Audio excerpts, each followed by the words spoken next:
सुनी लो, बैठो। सत्संग हमेशा बैठकर आमने सामने रूबरू फेस टू फेस सुनना चाहिए, क्योंकि सत्संग वचनों का असर प्रभाव सीधे तुम्हारे मन पे पड़ता है। तब ये मन अपने गुनाहों को कबूल करता है। मैंने कितना अच्छा किया, कितना बुरा किया, कितना पाप किया, कितना पुण्य किया, कितना सुख किया, कितना सुख किया। वैसे मन मानने वाला नहीं है। इसने बड़े बड़े ऋषि मुनियों को, योगियों को, महर्षियों को, ब्रह्मचारियों को धराशायी कर दिया। ऐसा शैतान मन हमारे सबके मनुष्य मंदिर में रह रहा। न हमने आपने आज तक इसको निकाल पाया है, न इस पर कोई कंट्रोल नियंत्रण कर पाया।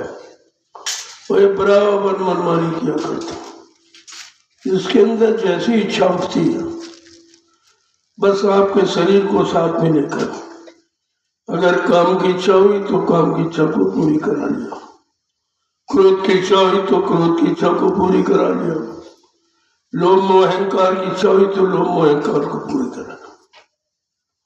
आप इसका कुछ नहीं कर सकते हो, वो तुम्हारे अंदर बैठे।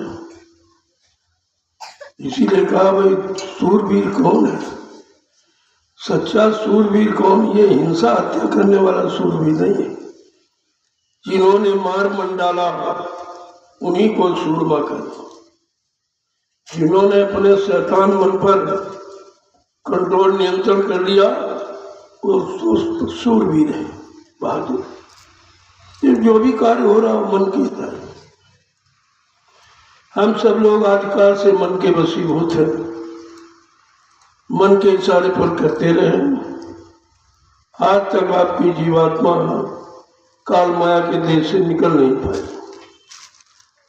जब संत पधारे कलयुग में, इसके पहले संत नहीं आए थे, न सतयुग में, न त्रेता में, न द्वापर में।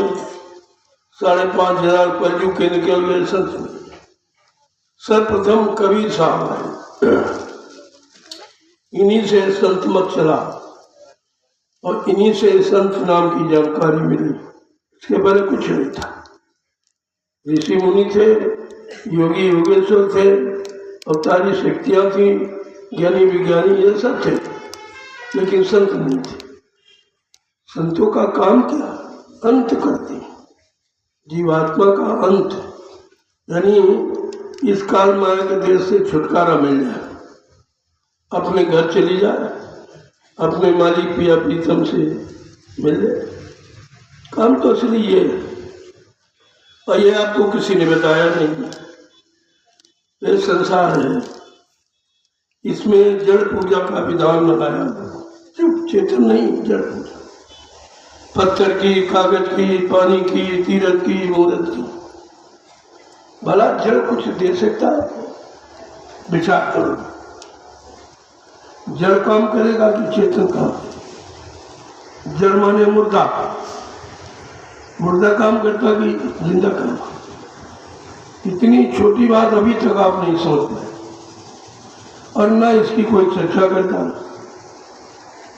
सब चर्चा करते हैं मान सम्मान, राजपाट, धन दौलत, पद पत्नी, बाल बच्चे, नौकरी चाकरी, व्यापार मजदूरी, इसकी चर्चा। लेकिन प्रभु प्राप्ति की चर्चा कोई नहीं करता और न कोई सुनना चाहता। इतना खराब समय आ गया कि सुनना भी नहीं चाहते। ऐसा खराब समय पहले नहीं था। पहले लोग मार्ग पर विचरण करते थे, जहाँ ठहर जाते थे वहाँ संदेश दिया गृहस्थ आश्रम में रहने का, आप घर गृहस्थी परिवार में कैसे रहेंगे, खेती दुकान दफ्तर बिजनेस व्यापार मजदूरी करते हुए सच्चाई ईमानदारी मेहनत से शाम को और सुबह इसी मनुष्य मंदिर में बैठकर एक एक घंटा परमात्मा से परमात्मा का भजन। आत्मा परमात्मा की शरीर नहीं है। जब आत्मा से पुकार लगाओगे तो परमात्मा सुनेगा। आप शरीर जबान से पुकार लगाते हो, किसी सुनी नहीं जाती। कोई बता देते लोग बैठे हो, क्या किसी ने कभी देखा है? जिनकी पूजा करते हो उसको देखा है आपने? केवल कल्पना, और कल्पना कभी सत्य नहीं होती। तो जानकारी के लिए दी गई थी। एक परमात्मा का आकार बना दिया, मूर्ति बना दी, देवी देवता की मूर्ति बना दी और कहा देखो ये तो नकल है, ये असल नहीं नकल है। अगर इनको पाना चाहते हो, देखना चाहते हो हकीकत में, तो तुम संतों की तलाश करो। संत कौन? जिसने सबका अंत कर दिया हो। काम क्रोध लोभ मोह अहंकार ईर्ष्या राग द्वेष मान सम्मान अभिमान से सबसे अलग खड़ा, पाक साफ निर्मल पवित्र, वो आपकी जीवात्मा को जगा के जब यहाँ से ले चलेंगे सब लोगों से दिखाते हुए। इसके ऊपर स्वर्ग लोक है जहाँ देवी देवता है। जिस लोक में हम आप बैठे वो मृत्यु लोक है, स्वर्ग लोक नहीं है, मृत्यु लोक। यहाँ जो आएगा उसको मृत्यु के हवाले होना पड़ेगा। चाहे जितना पैसा इकट्ठा कर लो, चाहे इतने मकान दुकान बना लो, जमीन बना लो, बच्चे बना लो, लेकिन आपको छोड़ना पड़ेगा। ये आपका है नहीं। अगर इतना ज्ञान हो जाए कि हमारा नहीं है तो आप में मोह नहीं लेंगे। मोह सकल व्याधन कर मूला, मोह संपूर्ण व्याधियों की जड़ है। और मोह की दवा क्या है? बिन सत्संग न हुए मोह भंगा।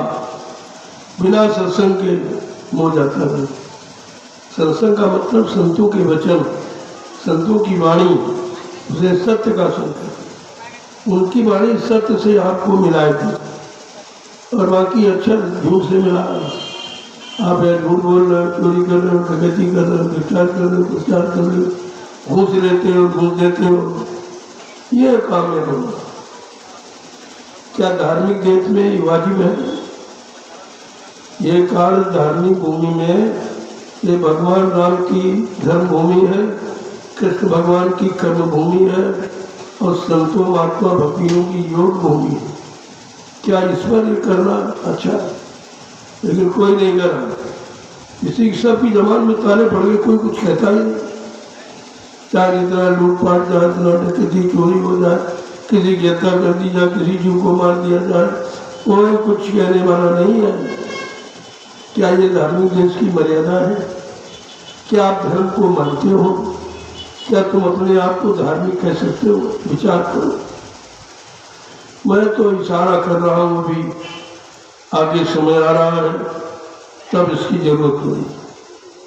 जो संदेश मैं आप दे रहा हूँ इसकी आवश्यकता हर व्यक्ति को आगे पड़े। इतनी मुसीबत आ जाएगी, इतनी परेशानी, बीमारी, लड़ाई झगड़े, देवी प्रकोप, दुर्घटना, अकाल मौतों में फंस जाओगे, तब तुम संतों की तलाश करो कि भाई इसका निवारण कहाँ है। अभी तो आप कारण बना रहे हो विनाश का, लेकिन निवारण नहीं करना जानते हो, और निवारण तुम्हारे दिल दिमाग में है भी नहीं। कारण बनाने के चक्कर झूठ बोलना, बेईमानी करना, छल कपट करना, हिंसा करना, यानी मतलब गंदा खान पान करना, गंदे कर्म करना, इसी में जुटे पड़े हो। तो ये आप क्या कर रहे हैं? कारण बना रहे हैं। किसका? विनाश का कारण। शास्त्रों ने लिखे पहले से बता दिया कि जब जब हो धर्म की हानि, अपार है असुर अधम अभिमानी, कि तब तब प्रभु धरी मनुज शरीरा, हरहि कृपा निधि सजन पीरा। क्या इस माहौल में कमी है? ये तो और आगे बढ़ गया। ऐसी स्थितियां, परिस्थितियां, ऐसे मानव के कर्म, मानव गंदा खान पान, मानव की गंदी सोच जब हो जाएगी तो परमात्मा की तरफ से कोई न कोई शक्ति है। इसके लिए हमें आपको सही रास्ते पर लाना। वो शक्तियां 4 नीतियों का प्रयोग करें: साम, दाम, भेद और दंड। दंड तो अंत में रखा है, पहले समझाएगी आपको, सब करे कर्म कराएगी, सब तरफ। दूसरा है आपको लालच लोभ देगी कि तुम्हारा कल्याण हो जाएगा, तुम्हारा परिवार सुखी हो जाएगा, तुम्हारे बाल बच्चे सुखी हो जाएंगे, ये गंदा खान पान छोड़ दो, वो बताएगा। इस पर भी आप नहीं माने तब तुमको उदाहरण देगा भेद नीति कि देखो हिरण्यकश्यप राजा था, नहीं माना, अपने भक्त प्रहलाद की बात नहीं मानी, क्या काम हुआ? विनाश। ये विनाश ऐसे होता है। त्रेता में विद्वान ब्राह्मण रावण 4 वेद शास्त्रों 18 पुराणों का ज्ञाता था। उत्तम कुल पुलस्त करनाती, शिव विरंच पूजो वो भाती। इतना कुलीन ब्राह्मण पुलस्त किसी के परिवार का, क्या किया उसने? अपनी तपस्या से, आराधना साधना से ब्रह्मा विष्णु महादेव को भस्म कर दिया। फिर मारा क्यों गया? फिर राम ने उसका संहार क्यों किया? ये भी तो विचारण विषय है। इतना बड़ा कोई है नहीं, इतना बड़ा विद्वान नहीं कोई, धनवान बलवान कोई नहीं, इतना कोई ब्राह्मण नहीं, आखिरकार उसका वध क्यों? वो समय के नाम को नहीं पहचाना। समय का नाम जो ऋषि मुनियों ने राम नाम दिया था, तो कह रहा था नहीं, ये भगवान का नाम नहीं है और ये राम भी भगवान नहीं, बस केवल इतनी बात। जब नहीं माना, अच्छी सच्ची बात न मानने पर प्रणाम संहार ही होता। सुधार तो किया, सुधार करने आए, लेकिन सुधार नीति किसी ने स्वीकार नहीं की, तो उनको ये दंड नीति अपनानी पड़ी, उसको अनुमोदन कर दी। यही महाभारत आपको सिखा रहा। कृष्ण ने सबको समझाया, सबसे ज्यादा तो रजवंशियों को समझाया। अरे भाई, मैं तुम्हारी जात बिरादरी में आया हूँ, जात बिरादरी से मेरी बात मान लो। वो क्या कहते थे? जागा जात का ग्वाला, गाय चराने वाला, मक्खन का चोर, तेरी बात मान लूंगा। बड़े कट शब्द, अब सत्य अमर्यादित शब्दों का प्रयोग किया, कृष्ण को मजबूर कर दिया।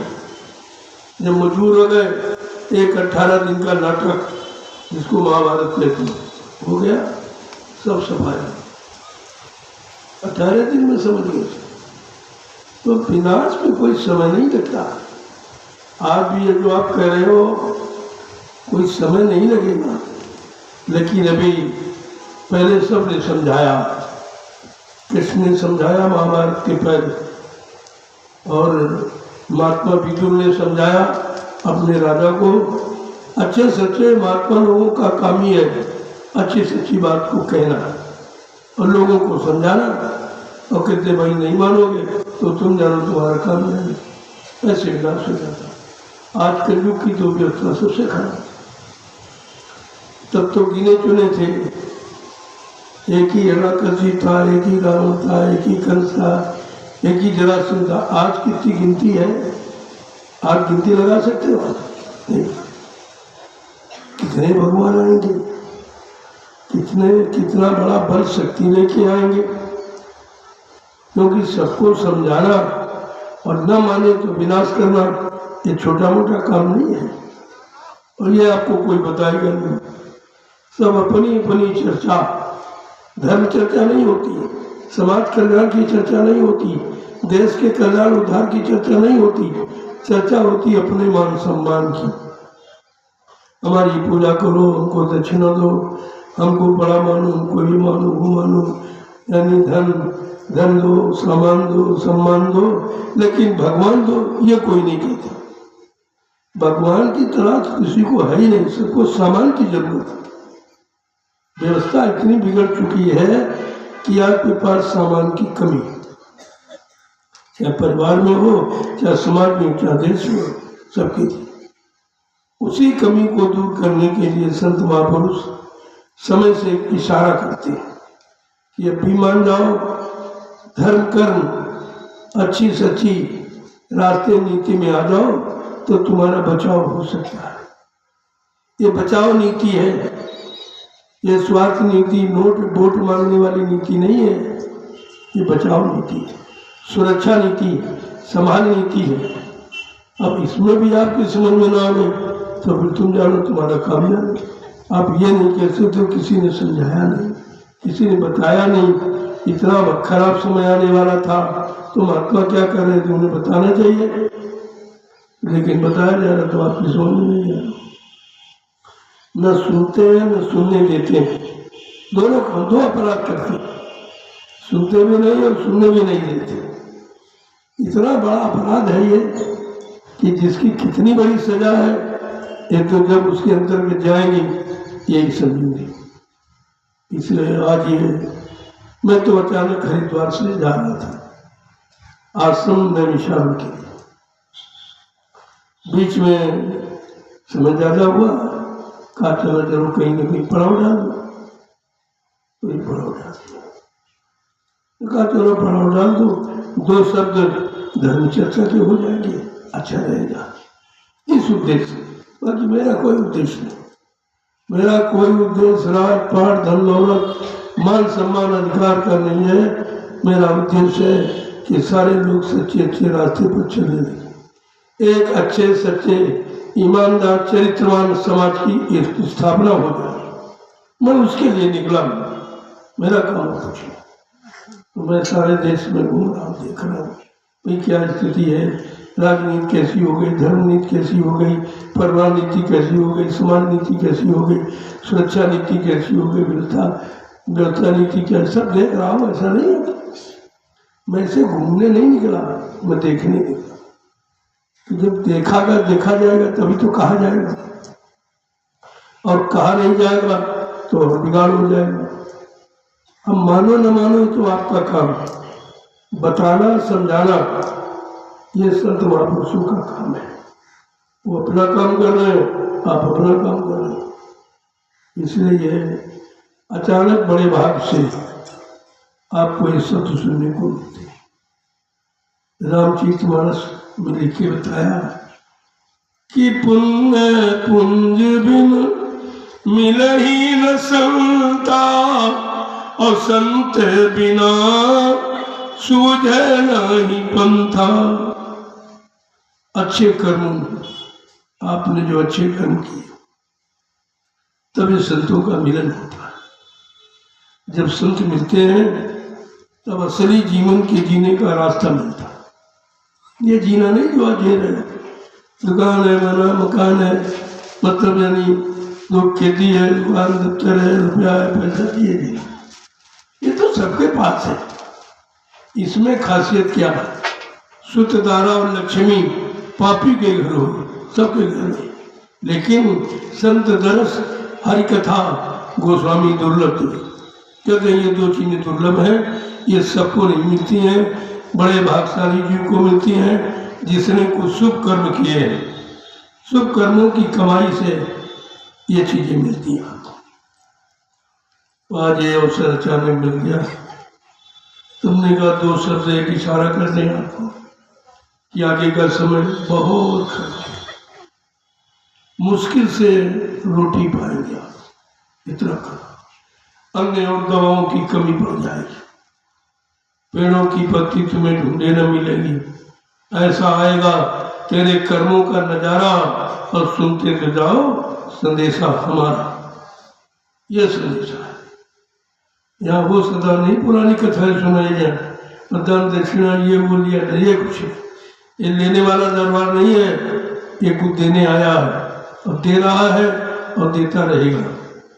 इसका एक कोई भी अच्छा काम हम आप करते हैं, शुभ काम, चाहे परिवार का हो, समाज का हो, देश का हो, खेती, दुकान, दफ्तर, बिजनेस, व्यापार का हो, सभी लोग अपने अपने मजहब धर्म के मुताबिक अपने अपने देवी देवता, इष्ट परमात्मा, खुदागढ़, भगवान, गुरु का नाम लेके ही करते। ये हमारी भारतीय सभ्यता है, ये प्राचीनतम पद्धति है, सनातन परविद्या है कि हम कोई काम करते हैं तो भगवान को याद करते, देवी देवताओं को याद करते कि हमारा दिन खराब न हो, हमारा मन खराब न हो, हम कोई गलत काम न करें ताकि हमको सजा न मिले। इसलिए व्यवस्था ये व्यास जी ने रखी थी। ये व्यास भगवान ने मूर्ति पूजा का विधान रखा था कि इंसान को धर्म की तरफ कैसे मोड़ा जाए, तो कोई न कोई एक आकार बना दिया, समझाने के लिए है नहीं। जैसे अध्यापक अगर बच्चे को पढ़ा रहा हो तो ब्लैक बोर्ड पर एक गाय का चित्र बना दे, कहता है गाय का चित्र। अगर बच्चा कहे मास्टर साहब कहे ये गाय दूध देने वाली है, कहते नहीं भाई, दूध देने वाली गाय नहीं है, दूध देने वाली गाय का चित्र है, ये चित्र है, गाय नहीं। ऐसे गाय भगवान नहीं है, ये आकार है, वो निराकार है, ये आकार है। साकार कब होगा? जब तुम अपनी आंख से देख लो, इन आंखों से नहीं, आत्मा की आंख, जिसको दिव्य आंख कहते हैं, दिव्य दृष्टि, वो आप सबके अंदर है। ऐसा नहीं कि भगवान ने सबको बराबर दी, तुमने यहाँ बंटवारा किया जाति का, हिंदी है, मुसलमान है, ये है वो, लेकिन नहीं, परमात्मा क्या कोई जात पात है, एक इंसानी जाति, उन इंसानी जातियों का एक इंसानी धर्म, और उन इंसानी धर्मों में उनमें एक ही जीवात्मा है, चाहे जीवात्मा को, चाहे सूरत को, चाहे रूह को, ये अलग अलग मजहब धर्मों ने लोगों ने बदले की चीजें की, उसमें कोई अंतर नहीं। बस इतना उसे बनाया भगवान ने, आपने ये तमाम विभाजन कर डाला, तमाम टुकड़े टुकड़े कर डाले। अब अपनी अव्यवस्था से आप परेशान हो, और काले कोदे ईश्वर मिथ्या दोष लगा तो भगवान ने ये किया, ये नहीं किया, दया नहीं किया, मतलब यानी हमारी सुनवाई नहीं की। अरे भाई, तुमने कितना सुना? तुमने कोई अच्छी सच्ची बात सुनी तो तुम्हारी कोई सुनेगा? तो कहने का मतलब यह है, अगर हम कोई काम करते हैं तो भगवान को क्यों याद करते, गुरु को क्यों याद करते, देवी देवताओं को क्यों याद करते, उनकी क्या जरूरत समझते? कहते नहीं, उनको याद करेंगे तो बुद्धि में विकार नहीं आएगा, गलत भावनाएं नहीं पैदा होंगी, इसलिए उनको याद करते। अब तुमने ये तो समझा नहीं कि नहीं भाई वो चेतन है, लेकिन चेतन को हम देख नहीं पा रहे क्योंकि चेतन दिखाने वाला नहीं मिला। उसी चेतन को दिखाने वाले को गुरु कहते हैं। गुरु कोई हाड़ मांस पुतले का नाम नहीं है। शाब्दिक करते गु माने अंधकार, गु माने प्रकाश, जो अंधकार से प्रकाश की तरफ, धर्म से अधर्म से धर्म की तरफ, पाप से पुण्य की तरफ, झूठ से सत्य की तरफ, दानवता से मानवता की तरफ हम सब जीवों को ला करके खड़ा कर दे, ऐसी चेतन शक्ति को मृत्युलोक मंडल में गुरु कहते हैं। ये गुरु की परिभाषा है। ये दाढ़ी वाला लाल पीला कपड़ा, ये चंदन टीका पाटा लेना, ये गुरु नहीं है, ये गुरु नहीं है। यही आपकी भूल हो गई, इसी भूल से आप अनभिज्ञ रह गए, जानकारी आपको नहीं मिली। और तुम गुरु का मतलब क्या?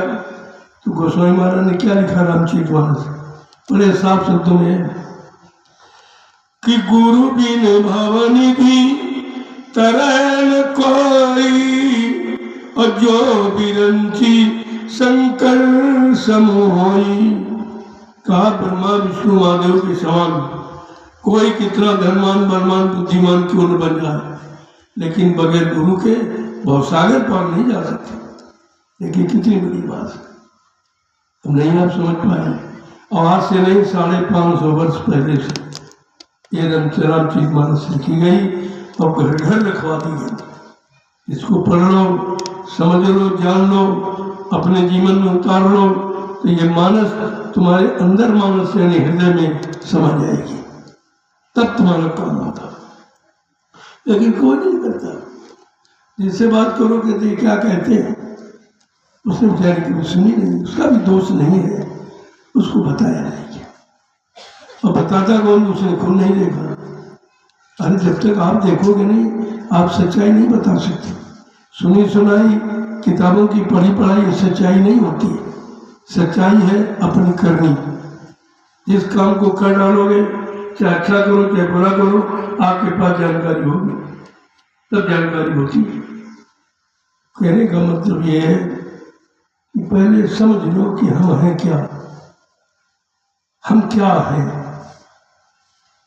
हमारी पहचान क्या है। का हम एक इंसान हैं, इंसान की पहचान इंसानियत है। इंसान ये डिग्री डिप्लोमा पहचान नहीं है, इंसानियत। और इंसानियत बिना हो गई है ही नहीं, कहीं नहीं दिखाई। सब झूठ, छल, कपट, बेईमानी, हिंसा, चोरी, डकैती, कत्ल, घूस, रिश्वत, सब इसी में जीवन बिता रहे। क्या ये इंसानियत है?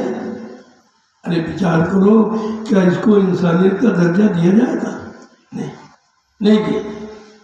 लेकिन वही बात कहने वाला कोई नहीं, कोई बताने वाला नहीं कि इंसान किसे कहते हैं, इंसानियत क्या है, हम इंसान कैसे बने, हमारे में इंसानियत कैसे आए, हम अच्छे सच्चे ईमानदारी के काम कैसे करें ताकि हमको और हमारे पीछे जितनी जनरेशन सबको सुख शांति मिल जाए। काम तो ये है। हमारी पहचान व्यक्तिगत नहीं है, हमारी पहचान है समाज और देश। हमारी पहचान है भारत, भारत हमारी पहचान है। और भारतीयता ये हमारी सभ्यता है, ये हमारी शिक्षा है, इसको समझना चाहिए। जब तक ये चीज़ आप नहीं समझोगे तो फिर आपको मिलेगा कुछ। ऐसे चर्चा सुनते कितना समय निकल, ये कहानी किससे सुनते सुनते कितना समय निकल गया, कोई चीज़ सामने आई है। पूजा पाठ, तीर्थ, व्रत, दान, हवन, जब तब यज्ञ, गंगा स्नान करते करते कितने चले गए और किसी ने परिणाम नहीं बताया कि इनका परिणाम अच्छा है। तो पूछना चाहिए, कुछ नहीं। वही बात मतलब है, एक ने किया दूसरा करता, पूछता नहीं, वो भी वही चला जाता, वही भी चला जाता। क्योंकि पूछना, आप तुम्हारे पास प्रश्न करने की क्षमता नहीं है। जानकारी तो प्रश्न करेगा, अज्ञानी पर प्रश्न भी नहीं कर सकता। आपने कभी जानकारी नहीं, और जानकारों ने जानकारी दी नहीं क्योंकि उनके पास ही जानकारी है। वो तो बाचे हुए कागज है। ये वाचक ज्ञानी, ये कागजी ज्ञान, ये जीवात्मा का कल्याण नहीं कर सकता है और तुम्हें सुधार भी नहीं सकता। कितनी कहानी, किससे कितने धर्म सुनाए जा रहे, लेकिन धर्म कहीं दिखाई दे रहा?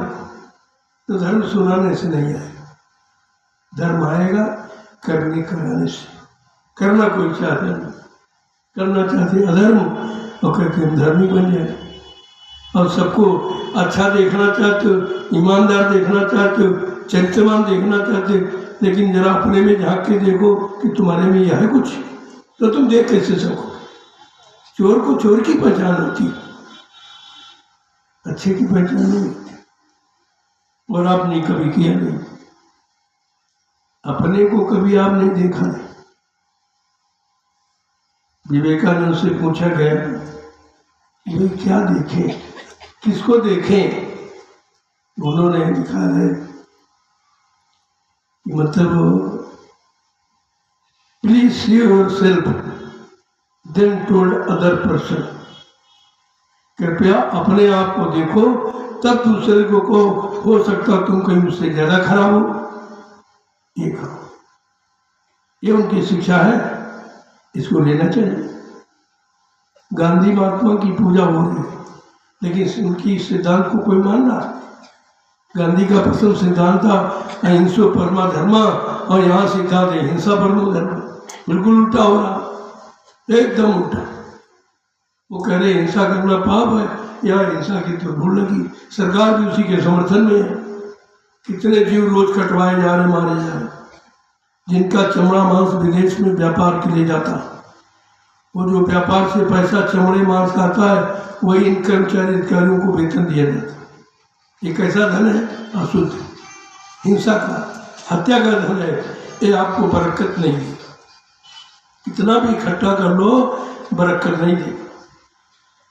ये जैसा खाओ अन्न वैसा बने तन, जैसा पियो पानी वैसी हो भी वाणी। हमारे देश के लिए सिद्धांत लागू है। हम जैसी कमाई करेंगे, जैसी कमाई का खाएंगे, वैसे हमारी बुद्धि बनेगी, वैसे हमारे विचार होंगे, वैसे हम कर्म करेंगे, वैसा हमें फल मिलेगा। कौन इस पर विचार करेगा? कोई न राजा न प्रजा न धर्माचार, कोई इस पर कुछ कहता ही नहीं। हमको तो सुन के बड़ा ताज्जुब होता है, ये कैसे अपने को संत कह रहे हैं, सदगुरु, जगत गुरु कह रहे हैं।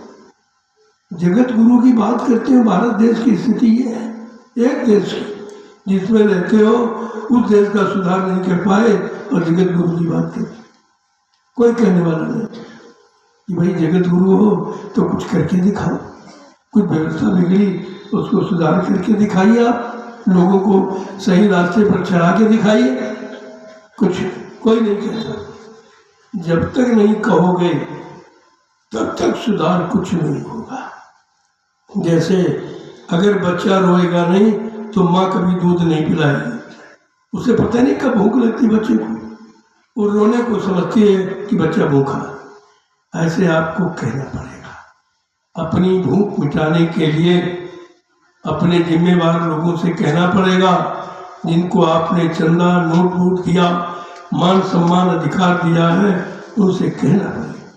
प्रजातंत्र है, मतलब नहीं समझ रहा प्रजातंत्र का कि राजा प्रजा एक समान, जो अधिकार राजा को वही प्रजा को।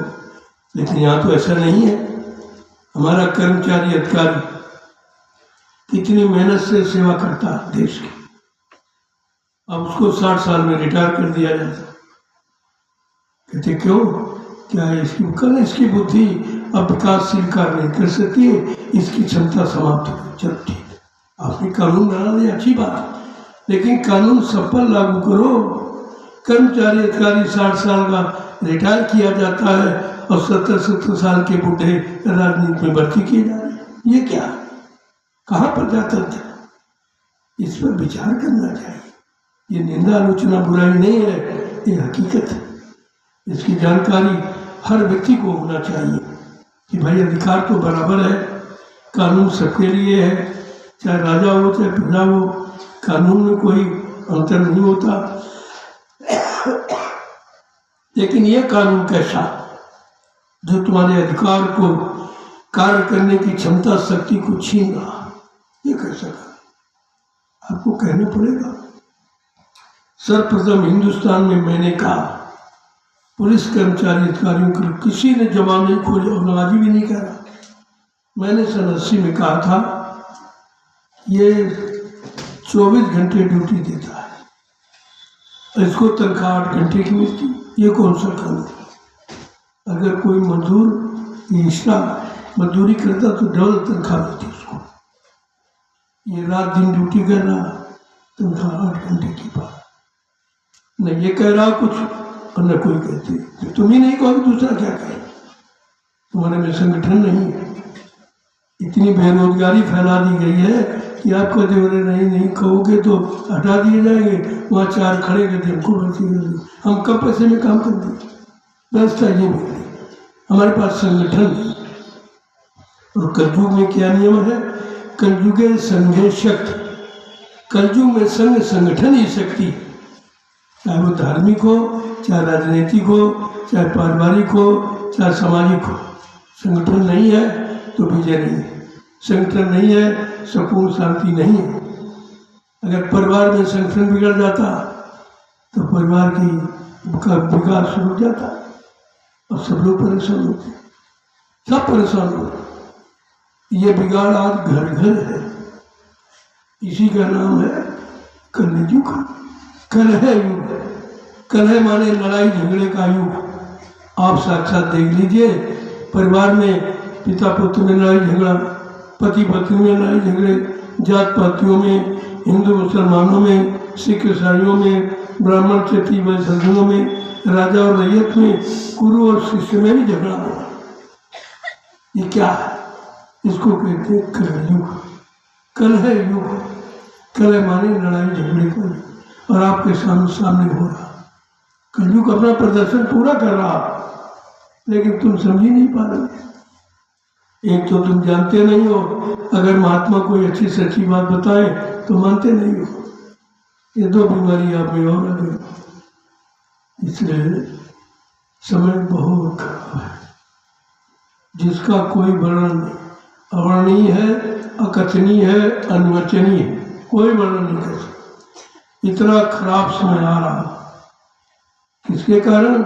हमारे आपके गंदे खान पान, गंदे कर्मों के द्वारा। ऐसे नहीं आता। इसी तो धर्मशास्त्र ने पहले कह दिया, भैया समय खराब हो जाएगा तो ऐसा हो जाएगा, और तुम खराब हो जाओगे तो विनाश हो जाएगा, परिवार का विनाश तुम्हारा हो जाएगा, तुम्हारे पास कुछ नहीं बचेगा।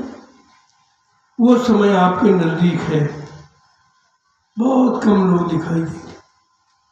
ये अकाल मकान सब खाली पड़े रहेंगे, कोई रहने वाला नहीं दिखाई देगा। ऐसा कुदरत करने जा रही है, मैं केवल संकेत ही कर रहा हूं। कुदरत है नाराज खड़ी, आगे मुसीबत बड़ी पड़ी। आपके काले कारनामों से कुदरत नाराज हो गई। जो आपने मारकाट, हिंसा, चोरी, कत्लेआम, व्यभिचार, कुपचार किया है, उससे कुदरत सख्त नाराज है। अब वो कुछ करना चाहती है, कुदरत का काम आपके हित में नहीं होगा। सीधा सुन लीजिए, आपके हित में, और आपके पास कोई ऐसी चीज नहीं जो आप इस्तेमाल कर सको। जो तुम बड़े मन में सोच रहे हो, हमारे पास रहने के लिए मकान है, खाने के लिए रोटी है, कमाने के लिए खेती, दुकान, दफ्तर, बिजली, ब्याह, मजदूरी है, और सहयोग के लिए पति पत्नी, बाल बच्चे, इतना ही सोच रहे हैं। कुदरत के एक झटके में सब चला जाए, ये कुछ नहीं बचेगा। एक झटके में ये तुम्हारा सामान इकट्ठा किया हुआ एक झटके में चला जाएगा। इसलिए अभी समय है, सुनकर समझ जाइए। इसलिए मैं ये शाकाहारी काफिला लेके निकला हूँ। ये कोई राजनीतिक, कोई वोट को चंदा या अन्य आंगने मांगने वाला काफिला नहीं है। ये आपको जगाने वाला, सचेत करने वाला, आपको अपनी वास्तविक मानवता और मानवीय भोजन की जानकारी देने आया कि परमात्मा ने जितने जीव बनाए सबका भोजन अलग, पशुओं का अलग है, पक्षियों का अलग है, जंगली जानवरों का अलग, कीड़े मकोड़ों का अलग, आदमी इंसान का भोजन सबसे अलग है। ऐसा क्यों? भगवान राम ने कहा कि सब मेरे सब इमम उपजाए, और किन में अधिक मनुज मोए भाए। कहते सारी सृष्टि मेरी ही बनाई, लेकिन इनमें हमको मनुष्य बहुत प्यारा है। जो बच्चा आपका प्यारा होता है उसकी व्यवस्था भी आप अलग करते हो, आपको विशेष हमदर्दी होती है उससे। मनुष्य बहुत प्यारा है, इसलिए मनुष्य के लिए परमात्मा ने ऐसा भोजन बनाया है। सीजनल अनाज, सीजनल दालें, सीजनल सब्जियां, फल फूल, मेवे, दूध, मक्खन, मलाई, घी, इसको कहते हैं शुद्ध शाकाहार। अगर ये आहार करते तो बीमारी आपके पास नहीं आती। आपने बीमारियों को निमंत्रण दिया है ऐसा भोजन करके। ये जितने भोजन बाजारू हैं, ये जब तक बंद नहीं करो, बीमारी आपका दरवाजा छोड़ेगी नहीं। इसलिए आप शुद्ध आहार करो। जो तुम्हारे लिए परमात्मा ने बनाया, भगवान ने बनाया, उसको भी शुद्ध कर दिया आपने। ये विषैली जितनी मतलब दवाएं हैं, इनका प्रयोग करो। अब ये भी भूल गए कि विषैली दवा अगर हम सब्जी में डालेंगे और हम सब्जी खाएंगे तो विषय तो खाएंगे, ये भी भूल गए। विषैली दवा अनाज में डाल दोगे, रोटी खाओगे तो रोटी कहाँ, तुम तो जहरें खा रहे हो। ऐसे दूध में ये तुम्हारे अंदर यूरिया ने एकदम अपना कब्जा जमा लिया। यूरिया गैस की उत्पन्न करती है, गैस की बीमारी। गैस की बीमारी कई तरीके की, ब्लड प्रेशर है, शुगर है, ये जितने भी कब्ज है, बवासीर है, ये जितने मर्ज हैं सब गैस के कारण। और गैसे वाला भोजन करते हैं आप, पानी आप कम पीते हैं, तो जब पानी नहीं पियोगे तो होगा क्या? अरे जल जीवन है, अन्न जीवन है, दूध जीवन नहीं लिखा, जल जीवन है। जल का प्रयोग आपने बंद कर दिया। अब जल है प्रदूषित हो गया। किसके कारण? प्रदूषण क्या प्रकृति ने फैलाया? प्रदूषण हमने आपने फैलाया, इसलिए प्रदूषित हो गया। पहले पुराने लोग जो बैठे हैं इनसे पूछिए, ये भोजन घर में करते थे और दिशा मैदान खेतों में करते थे। खेत में आज का पढ़ा लिखा बुद्धिमान भोजन होटलों में करता है, लेकिन लैट्रिन घर में करता है। ये विद्वता है, ये विद्वता है, ये ज्ञान है इनका। और अंतर कितना? एक ईंट, इधर लैट्रिन इधर किचन बना हुआ, सारे कीटाणु के हो जाते। ये तुम्हारी सरकार इसमें सहयोग कर रही, घर घर बनवा दिए, हर घर में बीमारी फैला दी, हर घर में बीमारी पहुंचा दी। अब कहते बीमारी फैले, बीमारी फैले। जब बीमारी फैली तो व्यापार होने लगा। किसका? दवाओं का।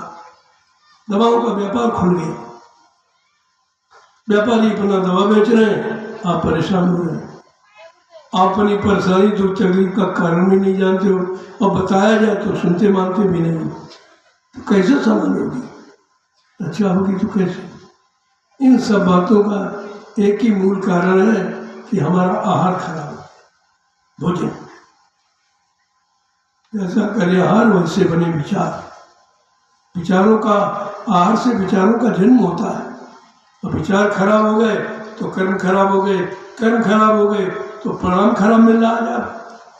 परिणाम कोई दे नहीं रहा, मुसीबत कष्ट कोई दे नहीं रहा, हम अपने गंदे खान पान के द्वारा उसको ले रहे। आज इसकी जरूरत है। जब तक आहार ठीक नहीं होगा, विचार ठीक नहीं होंगे, कोई कार्य चाहे परिवार का हो, चाहे समाज का, देश का, अच्छा नहीं होगा।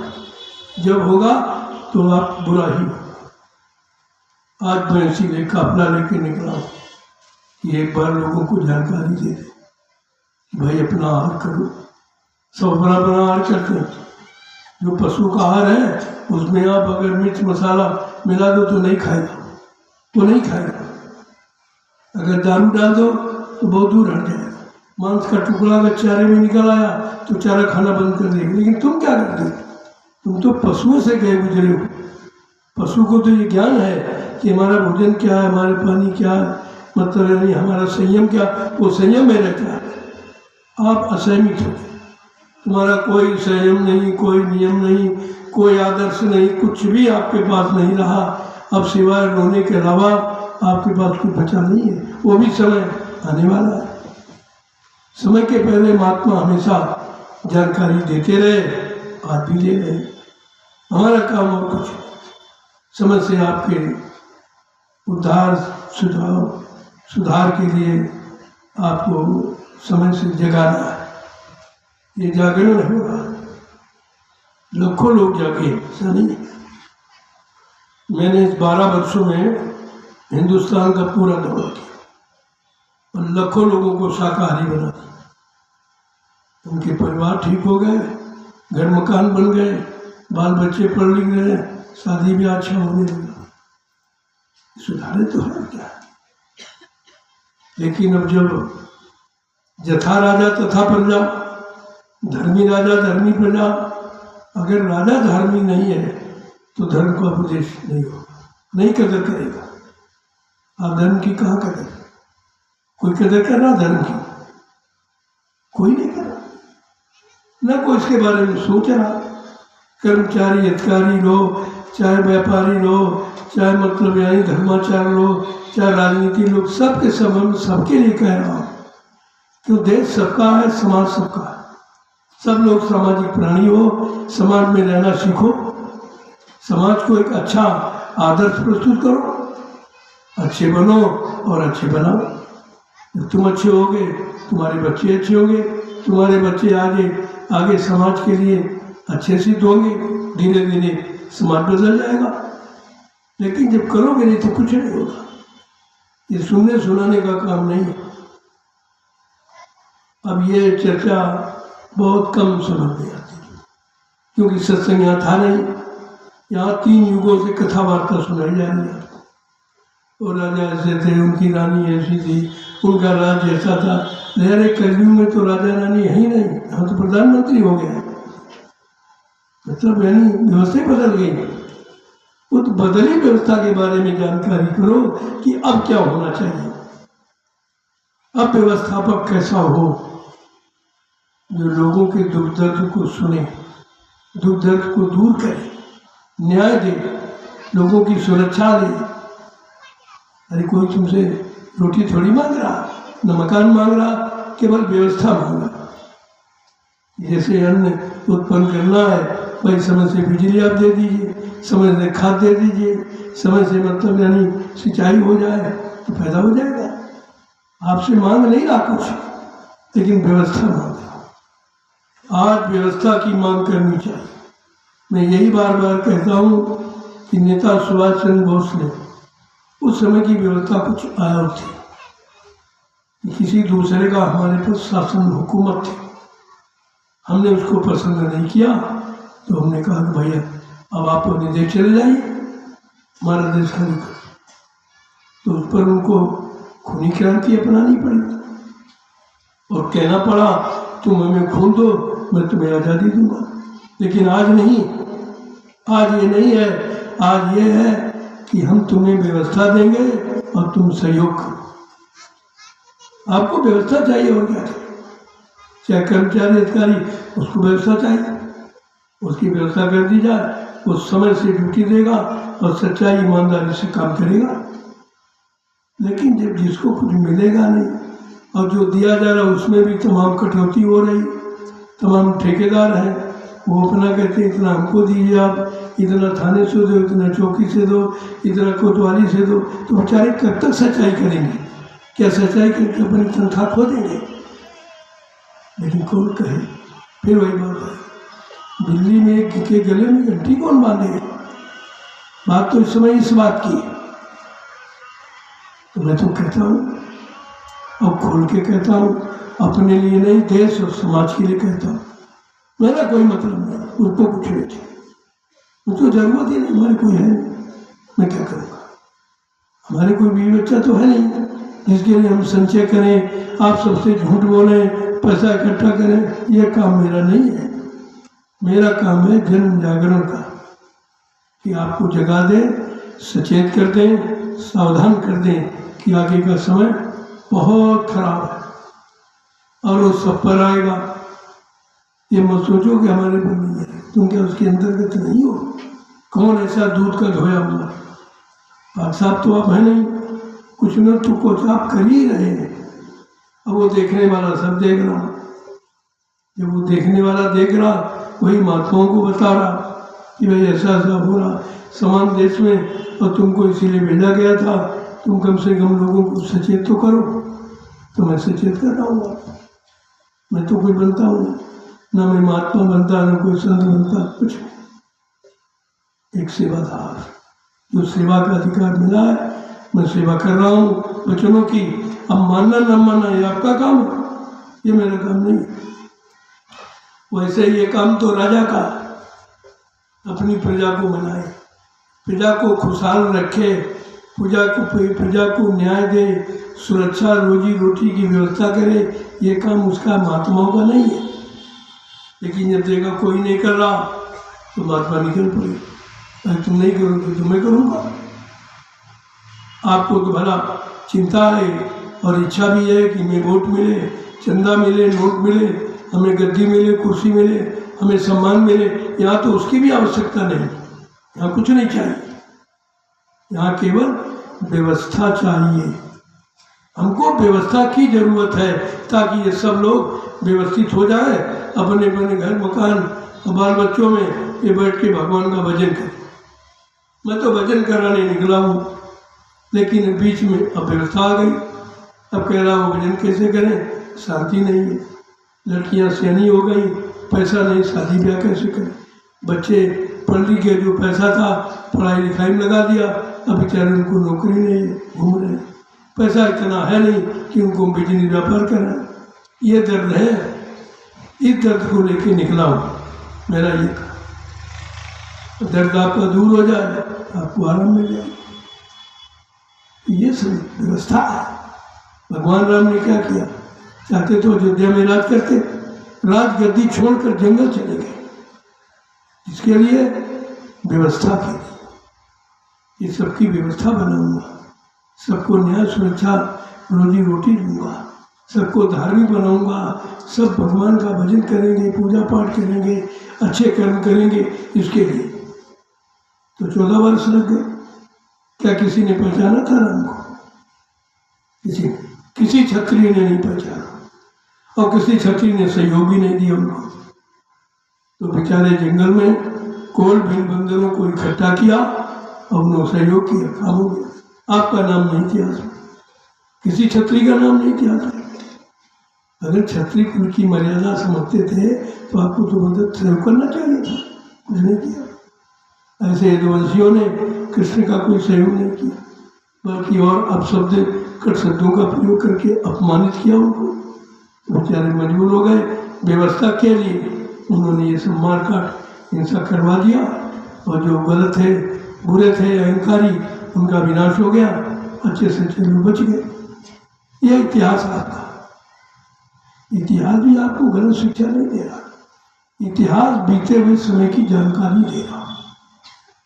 जानकारी लेकर हम अपना वर्तमान बना सकते हैं। अगर वर्तमान बनाने की चिंता है तो आप भूतकाल को ले, भूतकाल को समझ लो और वर्तमान को में अपना काम कर लो, तो भविष्य आपका अच्छा हो जाए। ऐसे भविष्य बनता है। भविष्य कोई बातों से, भाषणों से, इससे नहीं बनता है, वो तो करनी से बनेगा, कर्मों से बनेगा। इसलिए महापुरुषों ने ये चीज रखी है कि भाई कोई काम करो, संसार का, शरीर का, परिवार का, खेती, दुकान, दफ्तर, बिजनेस, व्यापार का, किसी न किसी देवी देवता, परमात्मा, खुदा घाट, गुरु को याद करके करो। तो एक पद्धति बन गई, एक हमारी मर्यादा बन गई कि हमको कोई काम करना तो इनको आगे करके करना। ये दिखाई देते रहेंगे, हम कोई बुरा कर्म नहीं करेंगे, बुरा कर्म नहीं करेंगे, हमें कोई बुरी सजा नहीं मिलेगी। लेकिन भूल गए। आज मैं एक सच्चे, अच्छे, चरित्रवान, ईमानदार समाज की स्थापना के लिए निकला हूं। इसलिए उस गुरु को याद करूंगा जो सबका गुरु है। वो कौन है? प्रभु है, प्रभु सबका गुरु। और हमने अपने माँ के गर्भ में वादा किया। महात्मा उसकी याद दिलाते हैं, तुम माँ के पेट में थे तो तुम बार बार, तुम्हारी जीवात्मा प्रार्थना करके कहती थी, अब प्रभु कृपा करो यही भांति सब तज भजन कर दिन। ये वादा कि ऐसी कृपा दया कर दो, हमको इस नरक कुंड से बाहर करो और मैं दिन रात तुम्हारा भजन करूँगा। वादा भजन का करके यहाँ लग गए जल पूजा। ये कैसे हो गया? क्या वादा किया? और ये भी कहते हो कि प्रभु की कृपा भयो सब काजू और जन्म हमार सुफल भय बाजू। अगर मानव जन्म को सुफल बनाना है तो प्रभु की दिया लेनी पड़े। प्रभु नाम तो आया नहीं था, अभी आया, अब आपको बताया जाए। लेकिन गोस्वामी महाराज ने पहले लिख दिया रामचरितमानस के उत्तरकांड में कि प्रभु की कृपा होगी तब तुम्हारे सारे काम बन जाए। कि प्रभु अपने स्वार्थ के लिए नहीं आता, बाकी सब अपने स्वार्थ के लिए आए, राजगद्दी के लिए, राजपाट के लिए, धन दौलत के लिए, बदला लेने के लिए, ये सब भावनाओं से आए। लेकिन प्रभु ये भावनाओं से नहीं। आज भूमंडल पर पहली बार प्रभु का आगमन हुआ है। उन्होंने मानव तन धारण किया है हम सब जीवों के कल्याण के, हमारी सबकी जीवात्माओं का उद्धार करने के लिए और परमात्मा से जीवात्मा को मिलाने के लिए। इसके लिए पहले समझो बात को, क्योंकि ये कभी चर्चा हुई नहीं और न किसी ने आपको बताया। आज ये आपका पुण्य कर्मों का सौभाग्य जगह है जो ये चीज़ आपको सुनने को मिले। कहीं नहीं, कहीं हिंदुस्तान चले कोई नहीं, ये चर्चा कोई नहीं बताए। अपनी अपनी चर्चा तो बताएंगे, हमको नोट दो, हमको वोट दो, हमें सम्मान दो, हमें शासन दिलाओ, हमें कुर्सी दिलाओ, हम ये कराओ वो, लेकिन तुम्हारे लिए कोई कुछ नहीं कहेगा, न कह रहा न कोई कर रहा। कितना समय निकल गया। अरे भाई, काम करने का एक समय है और समय से आपको रिटायर कर दिया जाता है। ये नहीं समझ पाए कि तुम्हें रिटायर क्यों किया जा रहा है। तुम इतनी मेहनत से ईमानदारी से काम किया, फिर भी आपको जबरदस्ती रिटायर कर दिया गया। कहते नहीं, ये उम्र निश्चित है, ये 60 साल ये बुद्धि में विकास का खत्म हो जाता है। विकास शक्ति कहते समाप्त हो जाती, इसलिए उसको रिटायर कर। अच्छी बात है, आपने कानून बना दिया, लेकिन कानून का तुम भी तो पालन करो। अगर कर्मचारी अधिकारी 60 साल में काम करने योग्य नहीं है, एक छोटे से क्षेत्र की सेवा नहीं कर सकता, आप 70-75 साल के क्या देश की सेवा कर लोगे? क्या देश संभाल लोगे? कार्य क्षमता खत्म है। कोई भी हो, एक नियम बन गया तो नियम के अंतर्गत राजा प्रजा सबको होना चाहिए। ये समन्वयवाद है, ये सामंजस्य है, आपस में मिला के रखना है। मैं पारस्परिक संदेश की बात करता हूँ। मैं हिंदू मुसलमान सिख ईसाई के मतभेद की बात नहीं करता हूँ, उनके लड़ाने भिड़ाने की बात नहीं करता हूँ। मैं प्रेम प्यार मोहब्बत की बात करता हूँ कि सब लोग प्रेम से रहो, सबको मानव जीवन जीने का अधिकार भगवान प्रभु खुदा ने दिया, तो करिए, आप कौन मना करता। लेकिन करने को नहीं दे रहा, वो तुम्हारे अंदर बैठा मन, इसे कहते हैं दुश्मन। सबसे बड़ा दुश्मन तुम्हारा मन है। चोरी करने की, व्यभिचार की, डकैती की, हिंसा की, घूस की, रिश्वत की सलाह तो यही देता है, और इसी मन की सलाह आप मानते हो और भोग रहे हो। लेकिन इसीलिए संतों ने कहा, इतने युगों से मन का कहना मान रहे हो, आज तक नहीं निकल पाए हो, अब जरा मेरा कहना मानो। क्या कह रहे हैं? मन के कहे चलो मत कोई, और सतगुरु कहे करो तुम सोई। अब वो काम करो जो सतगुरु कहे। देखिए, फिर भेद हो गए। यहाँ गुरु की चर्चा है, सदगुरु की नहीं है। गुरु माने ज्ञान कराने वाला, राजपाट, धन दौलत, मान सम्मान अधिकार दिलाने वाला, पति पत्नी बाल बच्चे दिलाने वाला, तुम्हारी इतिहास बनवाने वाला, तुम्हारी पूजा कराने वाला। लेकिन सदगुरु, सत माने ईश्वर, गुरु माने मिलाने वाला, जो ईश्वर से और ब्रह्म से और पार ब्रह्म से और महाकाल पुरुष से और सतपुरुष से दर्शन दीदार कराए, उसको सदगुरु कहते। पहले समझो गुरु और सदगुरु में कितना अंतर है। इसीलिए कहा, सतगुरु गुरु बहुतेरे। आपके जीवन के साथ बहुत गुरु जोड़े हैं, ये संभाल बनी रहे, रक्षा बनी रहे, सुरक्षा बनी रहे। गुरु का एक काम है। प्रथम गुरु पिता और माता, जो है रक्त बीज के दाता। दूसर गुरु वही वो दाई, जो गर्भवास की मैल छुड़ाए। तीसर गुरु नाम जो धारा, ले ले नाव जो गाँव पुकारा। चौथा गुरु जो शिक्षा दीना, तब संसारी मार्ग चीना। पांचवा गुरु जो दीक्षा दीना, राम नाम का सुमरन कीना। छठवां गुरु भरम सप्तारा, ओंकार से नाता जोड़ा। लेकिन सतवां सदगुरु और शब्द लखाया, और जहाँ का जीव तहाँ पहुँचाया। प्रेम है ये सदगुरु का। वो आज कलयुग में आए पहली बार। कलयुग में कबीर साहब से लेकर हजारों सुनते, ऐसा नहीं है। और सबने एक ही उपदेश किया, जीवात्मा जगाओ, घर पहुंचो। लेकिन तुमको तो जगाने का कोई भेद मालूम नहीं था, रास्ते नहीं पता था कि जीवात्मा क्या है। यही लोगों ने बताया जीवात्मा है क्या। बस शरीर तक सीमित रहे और शरीर के भोगों तक सीमित रहे।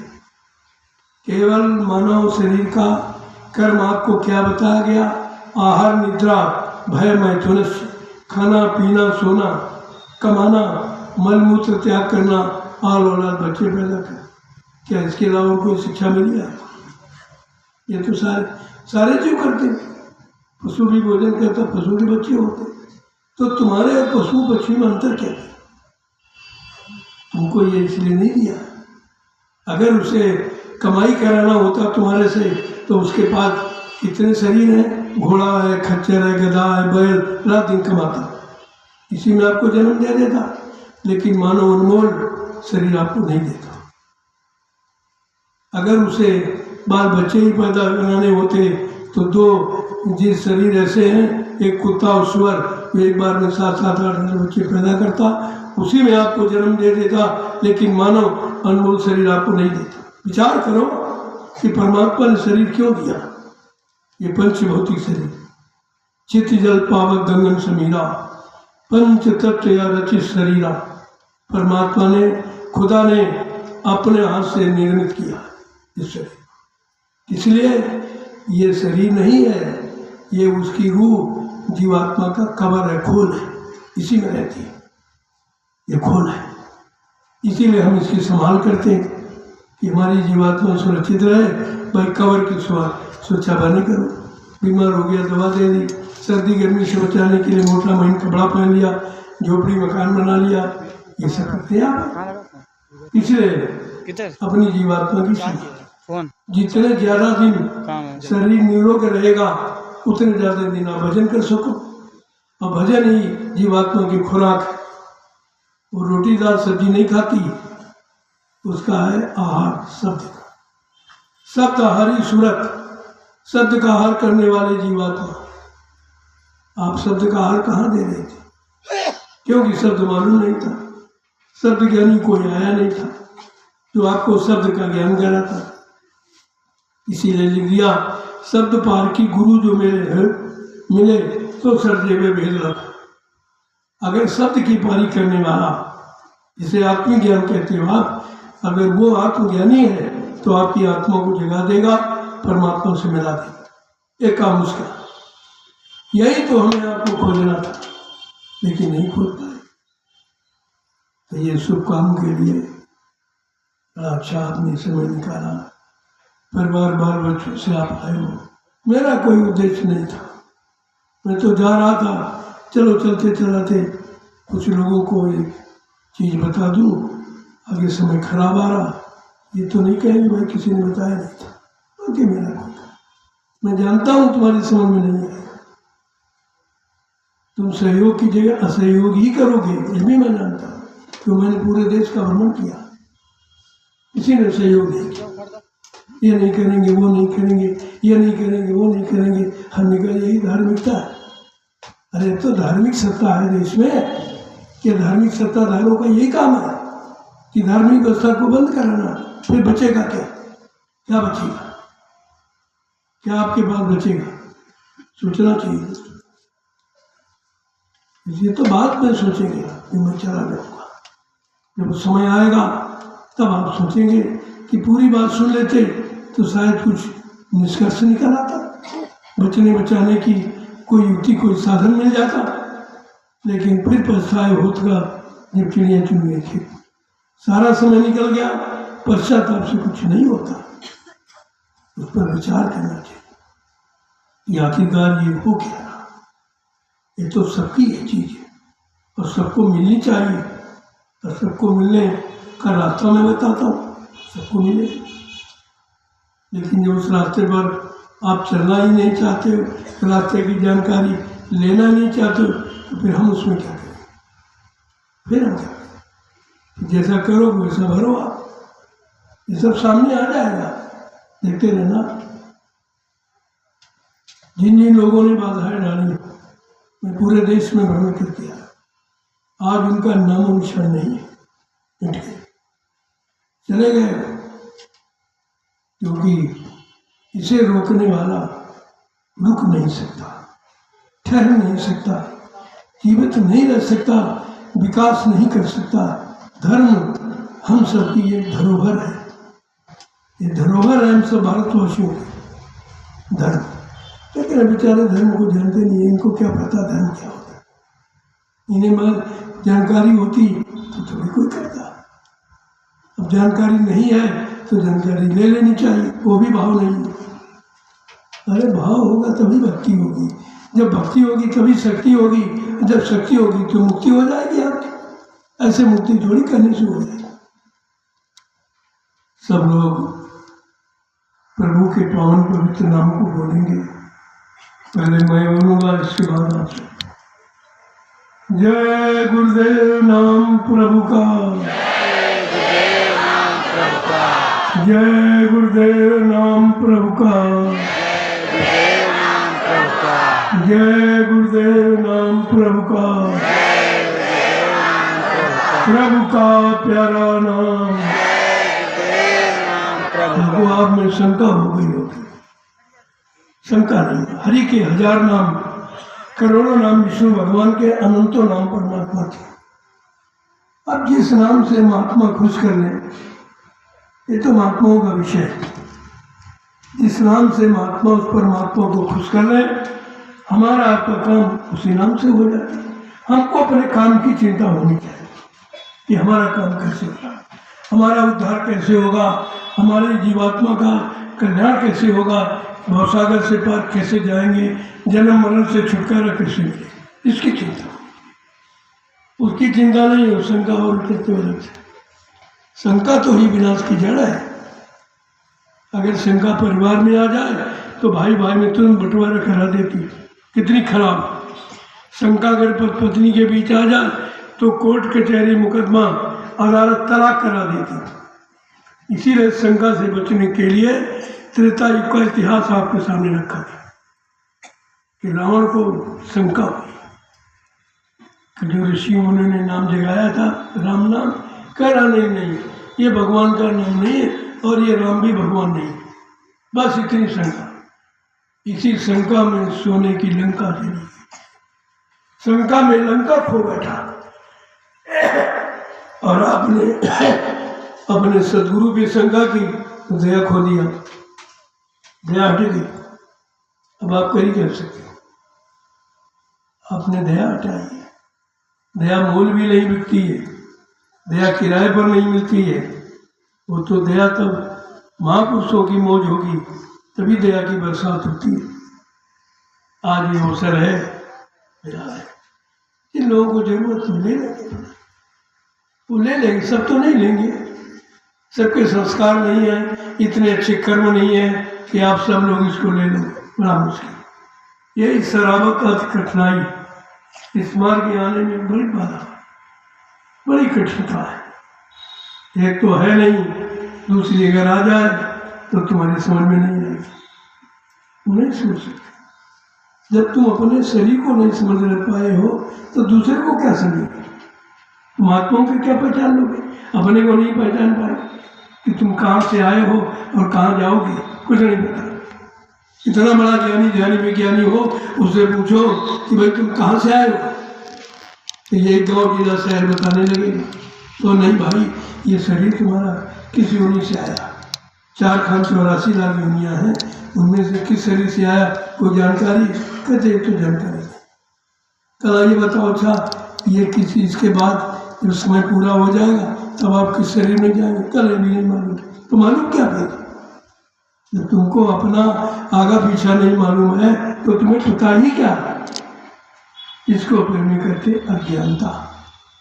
आज अज्ञानता को ज्ञान का रूप दे दिया, झूठ को सत्य का रूप दे दिया है, अधर्म को धर्म का रूप दे दिया गया। ये इसीलिए तो व्यवस्था बिगड़ गई और अभी क्या आगे बिगड़ने जाए, क्योंकि आप मानेंगे नहीं। आप मानने वाले नहीं है तो जबरदस्ती महात्मा मनवा रहे, मान लो तुम्हारा काम हो जाए, तुम्हारी सुरक्षा हो जाए, तुम्हारी संभाल हो जाए, तुम्हारा परिवार बाल बच्चे बच्चे, उनका कौन सा लाभ है इसमें? अरे इसको बताने समझाने में उनका निजी कौन सा लाभ है? क्यों? उनका ये काम है और इसीलिए आए हैं। परमार्थ के कारण साधु धरा शरीर, जो परमार्थ समाज देश राष्ट्र चितारे हैं वो अपने लिए नहीं है। इसीलिए कहा साधु से हो न कारज हानि, साधु संग महात्माओं से किसी की कभी हानि नहीं हो सकती, वो इसके लिए नहीं है। अब आप ना समझ पाओ तो बात अलग, वो नहीं समझ पा रहे। समझे कब? जब कुदरत ठोकर मारेगी। कुदरत है तैयार खड़ी, आगे मुसीबत बड़ी। शाकाहारी हो जाओगे, बीमारियों से बचो। अगर ये बचाव करना है तो आपको ये सिद्धांत अपनाना पड़ेगा शाकाहारी। मैं यही लोगों को बताता हूँ। अरे भाई, अब इसमें कोई खर्चा नहीं शाकाहारी बनने, बल्कि जो आप अपना धन खराब वस्तुओं के खान पान में खर्च कर तुम्हारा बच जाए। महात्मा चाहते हैं ये शराब और कबाब में जो आप बर्बाद करते हो धन, इसको बचाओ, अपने बाल बच्चों की पढ़ाई लिखाई में लगाओ, घर मकान बनाने में लगाओ, शादी ब्याह में लगाओ। महात्मा तो सब तरफ से आपका लाभ कराना चाहते, लेकिन दुनिया ऐसी बावरी, कोई ग्राहक न पकिया, कोई लेने वाला नहीं। इस सब सस्ते सौदे को कोई नहीं। मम्मी तो आदर्श विवाह हरिद्वार में कर दिया बिना दहेज के, दोनों मौजूद हैं, 1 पैसे का दहेज। ये कहते हैं आदर्श विवाह, जिसकी सरकार कब से हल्ला मचा रही। दहेज नहीं हो, दहेज नहीं शादी हो, दहेज नहीं शादी हो, दहेज नहीं दिया जाएगा, दहेज नहीं दिया जाएगा, लेकिन कहीं कुछ ये भाषणों से थोड़ी हो जाएगा, ये तो करने से होगा। जब करोगे तो हो जाएगा। मैं प्रतिवर्ष हजारों शादियाँ नैमिषारण आश्रम में करवाता हूँ बिना दहेज। मुंडन संस्कार, यज्ञोपवीत ये निःशुल्क होते हैं।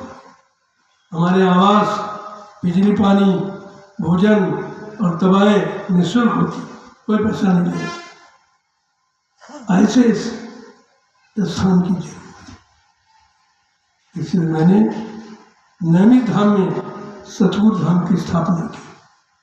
सतगुरु धाम तो सतगुरु का ये सब काम है, और मैं नहीं करता हूँ, मुझसे भी कोई करवा रहा, कोई आदेश दे रहा है, कर रहा हूँ, मैं आदेश पालन करता हूँ और आपको भी उसी मालिक का संदेश सुनाता हूँ कि आप भी कर लीजिए।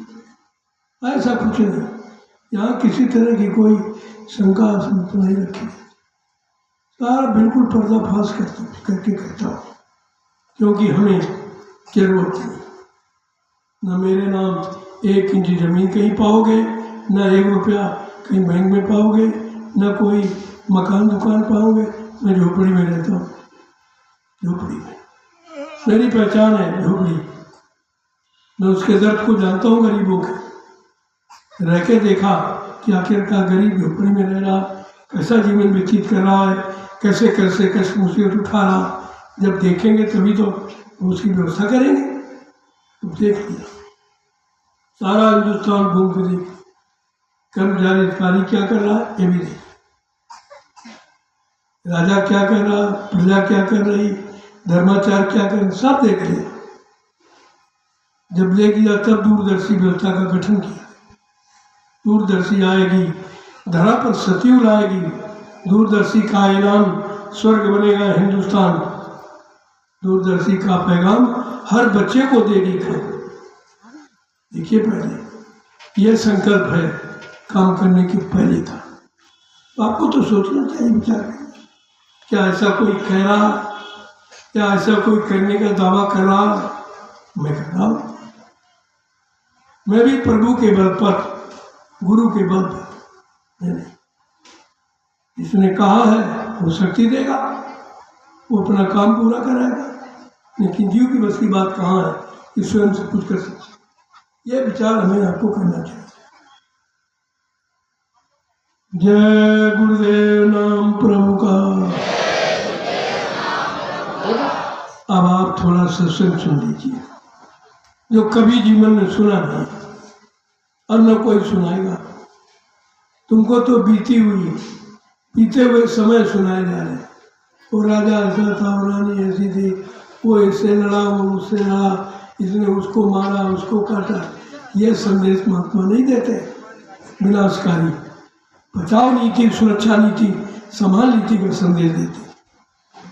तो कह रहे हैं इधर उधर मत समझाओ, अपने मन को समझाओ। अगर समझाना है अपने मन को समझाओ।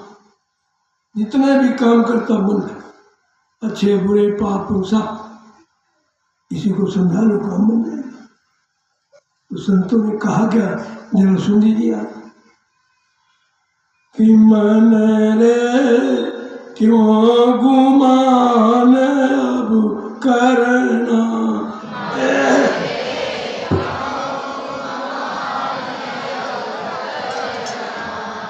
देखो कह रहे अपने मन से पूछो, किसी से मत पूछो। किसी से पूछने का कोई अर्थ नहीं निकला। बहुत पूछा गया, बहुत बताया, सुनाया, समझाया गया कि उसका कोई प्रभाव नहीं है। तब कह रहे अरे अपने मन को समझा। यही मन सबके अंदर जो तुम्हारे अंदर है। अगर तुमने अपने मन को समझा लिया, तुम सबके मन को समझा दोगे। इसीलिए संत महात्माओं को अंतर्यामी कहा जाता, वो सब जानती। लेकिन पहले उन्होंने अपने मन को समझाया। क्या कह रहे कि मन रे क्यों गुमान अब करना, मन रे क्यों गुमान अब करना। वो बड़े प्यार से कहते हैं, अरे मन तेरे कारण मुझे अच्छा बुरा लोग कहते, तू ही जैसे कर्म कराता है लोग हमको वैसे ही कहने लगते। अगर हम चोरी करें तो लोग हमको चोर कहते, व्यभिचार करें व्यभिचारी कहते। मेरे जीवन का रे मन तू ही सर्वाधार है और इन इंद्रियों का तू ही सरदार है। तू मुझे पापी बना दे चाहे तो धर्मात्मा, तेरे बस अच्छा बुरा कहता मुझे संसार है। बड़े बड़े ऋषि मुनियों को दिया तूने दिया, जिनको इच्छा वासना ने कर दिया लाचार। ऐसा बना। इंसान खराब नहीं है, मन खराब। अरे आप कभी नहीं कहोगे हमारा मन खराब, कहीं कहोगे पड़ोसी खराब, कहीं भाई खराब, कहीं ये खराब, कहीं वो खराब। ये कभी नहीं कहोगे कि हमारा मन ही खराब है। ये खराब है क्यों सोच रहा, अच्छा क्यों नहीं सोचता। ये खराब कामों में इतनी मतलब यानी क्यों ले रहा, ये अच्छे काम क्यों नहीं कर रहा। आगे क्या कहने जरा सुन लो। बड़े साफ शब्दों में आपको चेतावनी देंगे माँ कि तन तो तेरा खाक में मिलेगा, तन तो तेरा खाक में मिलेगा, तन तो तेरा खाक में मिलेगा, तन तो तेरा खाक में मिलेगा। 84 में फंसना, 84 में फंसना, मन रे क्यों गुमान अब करना, मन रे क्यों गुमान अब करना। जिस शरीर पर तू अहंकार कर रहा, एक दिन ये शरीर मिट्टी में मिल जाएगा, ये तुम्हारे साथ नहीं जाएगा। कहते हैं तन तो तेरा खाक में मिलेगा, मिट्टी में जाएगा। लोग जला के राख कर देंगे। कौन जलाएगा, तुम्हारे जिनको अपना बनाया है कि हमारा बेटा है, हमारा पति है, हमारा ये हमारा वो, यही सब मिलके नंगा करके जलाएंगे, सब राख कर देंगे। राख, सारा मान सम्मान अधिकार सब राख हो गया। एक दिन ये सबका होना है। कहते हैं 84 में पड़ना। अगर इस मन के अनुसार कार्य करते रहोगे तो 4 खान 84 लाख नरकों की योनियों से आप बच नहीं सकते। आगे क्या कहने, दीन गरीबी चित्त में धरना, दीन गरीबी चित्त में धरना, दीन गरीबी चित्त में धरना, दीन गरीबी चित्त में धरना। काम क्रोध से बचना, काम क्रोध से बचना, मन रे क्यों गुमान अब करना, मन रे क्यों गुमान अब करना। इसलिए अहंकार मत कर। इस मिट्टी के शरीर में अहंकार करना, ये भी तेरा साथ नहीं जाएगा, ये भी तेरे साथ नहीं रहेगा। एक दिन ये भी तुम्हारा साथ छोड़ देगा। चाहे जितना इसको सजाओ और खिलाओ पिलाओ कुछ भी करो, इसका मतलब हमारा नहीं है, हम नहीं समझ पाए, हम पराई अमानत को अपना कह के संभालते रहे और अंत में वो भी हाथ से निकल गई। इसलिए कहते हैं दीन गरीबी धारक, दीन बन जाओ, वो दीनानाथ है, दीनों पर दया करते हैं। अगर आप दीन बन जाओ तो वो दया कर देंगे, गरीब बन जाओ तो गरीब निवाज बन के तुम्हारी मदद करेंगे। लेकिन यहाँ दीन गरीब कोई बनना नहीं चाहता, कोई नहीं बनना चाहता, तो फिर दीनानाथ मदद कैसे करे, गरीब निवाज आपकी रक्षा कैसे करे। आगे क्या कह रहे हैं, काम क्रोध से बचना। ये दो शत्रु हैं आपके, काम और क्रोध, यही तुम्हारे शरीर को बर्बाद करते, शरीर की शक्ति का हैरास करते और मिलता कुछ नहीं। क्रोध करके क्या कुछ मिला, काम करके कुछ मिला, क्या मिला। अरे भाई बच्चे पैदा हो गए, लेकिन बच्चों ने आपको क्या दिया, अंत में क्या दिया, बुढ़ापे में रोते घूम रहे। हमारे आश्रम पर हजारों ऐसे परिवार वाले रह रहे हैं जिनके बच्चों ने रोटी देना बंद कर दी। रात दिन बेचारे कमाए, मकान बनाया, पढ़ाया लिखाया, नौकरी चाकरी दिलाई और बिल्कुल सब खत्म। कोई न्याय नहीं, कोई सुरक्षा नहीं, कोई हमदर्दी नहीं, कुछ है। कहा इसलिए बचना, ये शत्रु हैं दो आपके, कोई शत्रु नहीं। काम और क्रोध ये तुम्हारे शत्रु हैं। आगे क्या कह रहे हैं कि प्रीति प्रतीति गुरु से करना, प्रीत प्रतीत गुरु से करना, प्रीति प्रतीति गुरु से करना, प्रीत प्रतीत गुरु से करना, नाम रसायन घट में भरना, नाम रसायन घट में धरना, मन रे क्यों गुमान अब करना, मन रे क्यों गुमान अब करना। आपने सबसे प्रीत की, लेकिन तुम्हारे से किसी ने प्रीत की।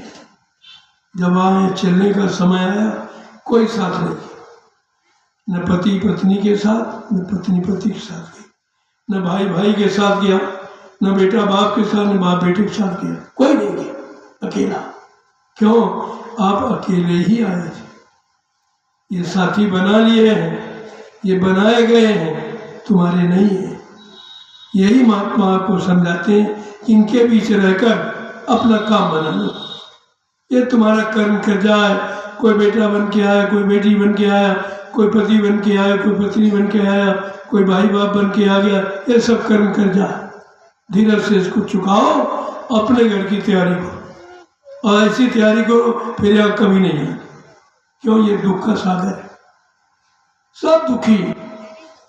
नानक साहब ने क्या कहा? दुखिया नानक दुखिया सब संसारा, दुखिया वही जो प्रभु नाम आधारा। जिसने प्रभु नाम का आधार लिया है, सहारा लिया, वो तो सुखी है, बाकी सब दुखी। आगे क्या कह रहे हैं कि मन मलिन के कहे न चलना, मन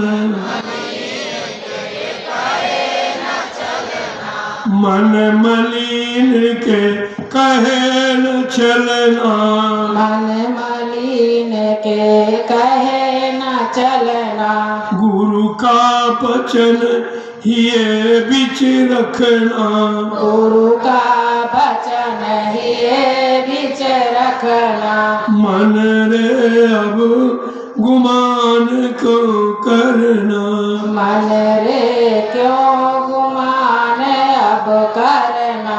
वो एक बात समझाते, ये मन मलिन है, गंदा है, ये गंदे बुरे कर्मों की सलाह देता है।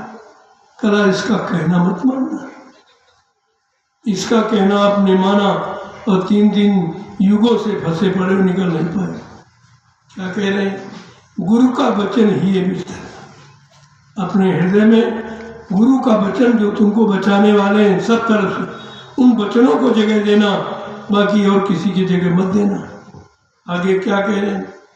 ये मतिमंद गहे नहीं सरना, ये मत मंद गए नहीं सरना, ये मतिमंद गहे नहीं सरना, ये मत मंद गए नहीं सरना, लोभ बढ़ाए उदर को भरना, लोभ बढ़ाए उधर को भरना। लोग कितना साफ साफ कहते, ये मलिन है, गंदा है, बुरे पाप कर्मों की सलाह देने वाला है, ऐसे सलाहकार की सलाह मत मानना, निंदकों से कभी छुटकारा नहीं।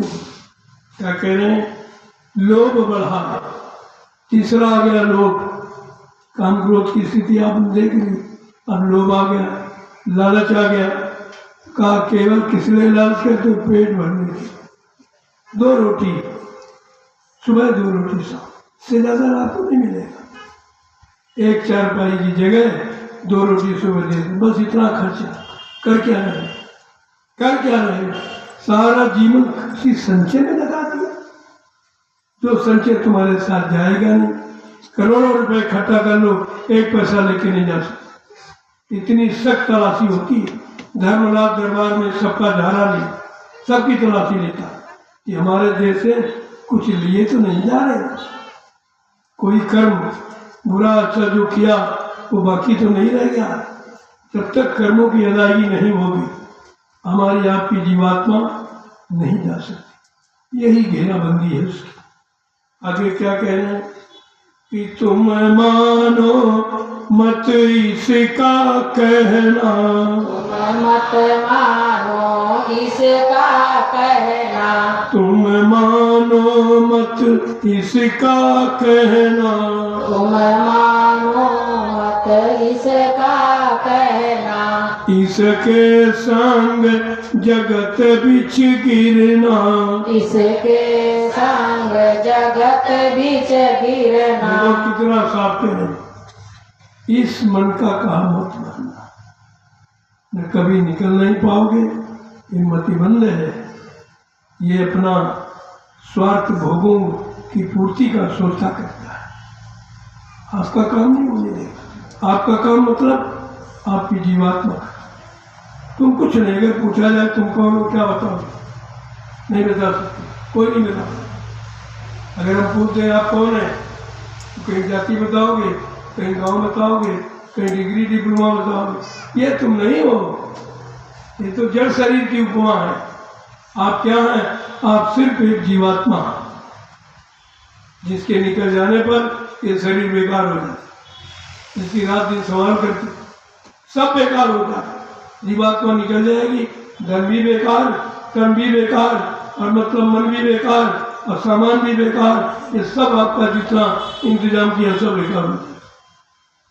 कितना बड़ा नुकसान आप कर रहे और नहीं समझ पा रहे, और कोई बताता भी नहीं। तो बताए कौन? सब तो उसी सामान में पीछे पड़े। सबको रात पार चाहिए, सबको सुख चाहिए, सबको काल का सामान चाहिए। दयाल के सामान की कोई चाह नहीं, कोई इच्छा नहीं, कोई जानकारी भी नहीं आपको। क्या कह रहे हैं? इसके संग जगत में फंसना। अगर इस मन का कहना मानते रहोगे, इसकी भोगों की मुरादें तमन्नाएं पूरी करते रहोगे, तो कभी भी इस भवसागर से निकल नहीं सकते, इससे नहीं निकल सकते।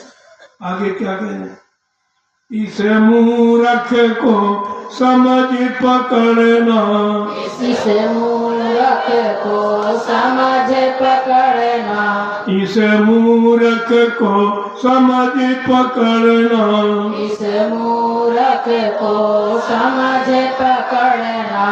गुरु के चरण कभी न बिसरना, गुरु के चरण कभी न बिसरना, गुरु के चरण कभी न बिसरना, गुरु के चरण कभी न बिसरना। कहते तुम इसका कहना ही मत मानो, और जो गुरु कहे करो तुम सुनो, क्योंकि गुरु तुम्हारे भलाई की, तुम्हारे उद्धार आत्मा के कल्याण के लिए आए।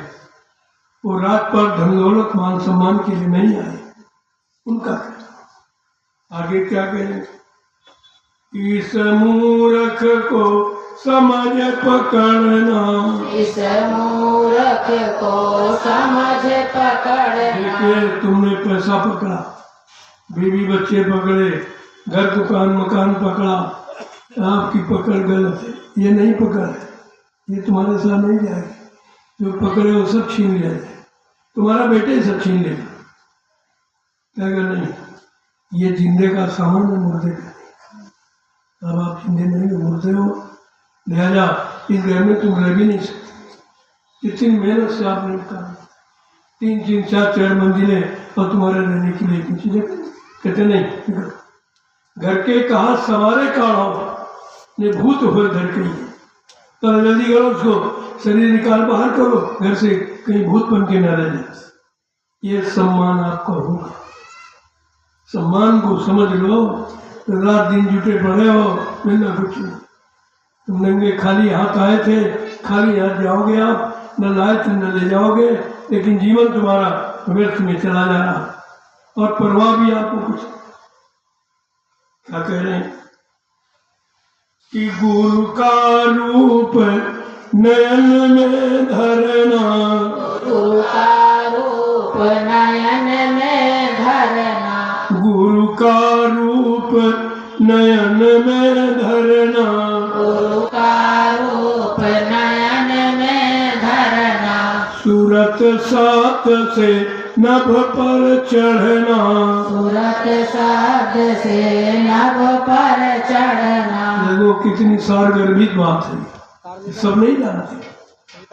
कह रहे हैं कि गुरु का रूप, गुरु माने प्रकाश, गुरु माने ज्ञान, वो अपने नेत्रों में बसा, तो अंधियारा अज्ञानता शंका संदेह भूल भरोसा कह रहे। क्या कह रहे हैं? सूरज शब्द से नभ पर चलना। अब ये पूजा आपकी सच्ची, जीवात्मा से परमात्मा की पूजा करो, शरीर से नहीं। शरीर जड़ है, जीवात्मा चेतन, चेतन से चेतन की पूजा और जड़ से जड़ की पूजा। जो आपने पूजा आज तक की है, तीर्थ है, व्रत है, हवन है, जप तप है, गंगा स्नान खूब किया, क्या मिला? शरीर से किया, शरीर को मिल गया मान सम्मान अधिकार, लेकिन भगवान नहीं मिला। भगवान मिलने की ये पूजा नहीं है, और किसी ने आपको बताया नहीं। आत्मा से परमात्मा की पूजा करो, परमात्मा मिलेगा। शरीर मन इंद्रियों से जड़ पूजा करोगे, जड़ सामान मिल जाएगा। तो दोनों का लाभ अलग है। आप किसी लाभ को जानते ही नहीं हो, न जानते हो न जानने की इच्छा करते हो। ऐसे जीवन जा रहा व्यर्थ, फिर आपको मिलेगा। ये नहीं कि बार बार मिले, ऐसा नहीं है। भगवान ने साफ साफ कहा कि कब मुख करी करुणा नर देही, और देते सबिन है तू स्नेही। कभी कभी करुणा निधान, कृपा दया मेहरबानी करके मानव शरीर आपको भेंट करता। किस लिए दिया? कि जाओ अब की बार किसी संत महात्मा की तलाश करके अपनी जीवात्मा को जगाना और परमात्मा से मिला लेना, और जीवात्मा को घर पहुंचा दे। फिर वो कभी नहीं आए, कभी नहीं आए। कितनी बात के लिए आए बोले, लेकिन सुनता कौन है? न सुनता न सुनने देते हैं। यह भी बड़ा है, यही विरोध है सबसे बड़ा, और इसी विरोध से विनाश हो जाता है। यही विरोध यानी हिरण्यकश्यप ने किया, विनाश हो गया। यही विरोध रावण ने किया, उसका विनाश हो गया। यही विरोध कंस राशि ने किया, उसका विनाश हो गया। ये तो इतिहास आपके सामने है कि कैसे कर्म करने से क्या मिलता है और कैसे कर्म करने से क्या मिलता है। दोनों कर्मों की व्याख्या है, दोनों कर्मों का आवेदन भी है। वही क्या मिलता है? क्या कह रहे हैं आगे कि सतगुरु स्वामी नाम सुमिरना, सतगुरु स्वामी नाम सुमिरना, सतगुरु स्वामी नाम सुमिरना, सतगुरु स्वामी नाम सुमिरना। जो गुरु कहे वही अब करना, जो गुरु कहे वही अब करना। सतगुरु कहे वही अब करना, सतगुरु कहे वही अब करना, मन रे क्यों गुमान अब करना, मन रे क्यों गुमान अब करना। कहते जो सतगुरु नाम का आधार देते इसी को नामदान कहते। पिछले युगों में मंत्र, गुरु मंत्र और दीक्षा, आज कलयुग में नहीं है। कलयुग में सीधा नामदान। जब मंत्र देते थे तो उस दक्षिणा देते थे, राजपाट दे देते थे, धन दौलत ले लेते थे, जमीन ले लेते। लेकिन आज नहीं। आज कलयुग में सतगुरु ने ये नहीं कहा कि कुछ दो, हाँ ये कहा ये ले लो नाम का दान और बदले में अपने बुरे कर्म दे दो दक्षिणा में। जो बुरा खान पान करते हो, बुरे कर्म आप करते हो, दक्षिणा में दे दो। आज से मत करना।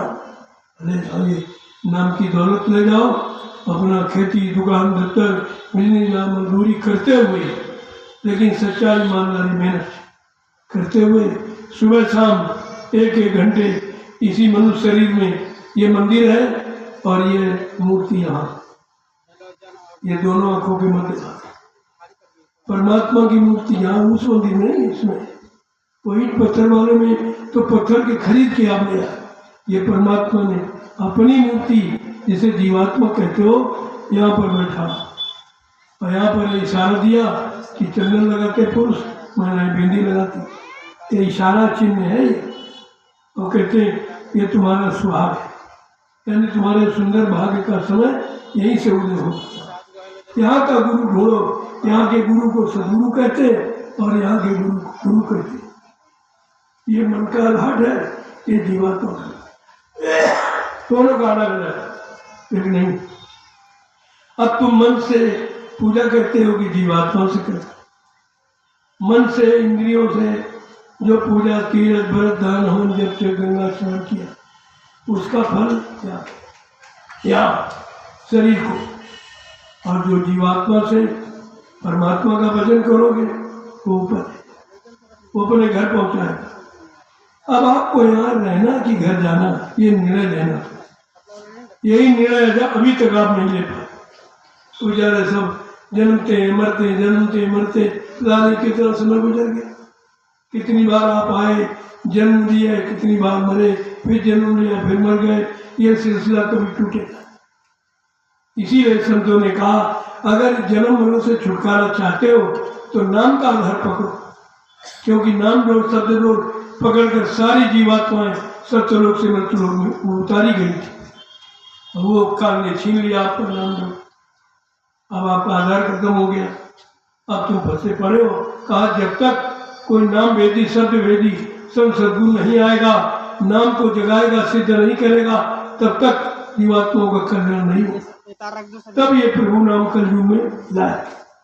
ऐसे नहीं आया, प्रभु नाम किसी युग में नहीं था। अब तो इतिहास पढ़ते ही हो, जब सतयुग था तो हरि नाम था, प्रहलाद गुरु ने उनका काम हो गया। त्रेता में राम नाम आया, वो विभीषण ने, सुतीचर मुनि ने, इन्हें समय जपा, इनका काम हो गया। और द्वापर में कृष्ण नाम आया, ग्वाल वालों ने जपा, उनका काम हो गया। आप तो कलयुग में बैठे हो, आपको कलयुग का नाम चाहिए।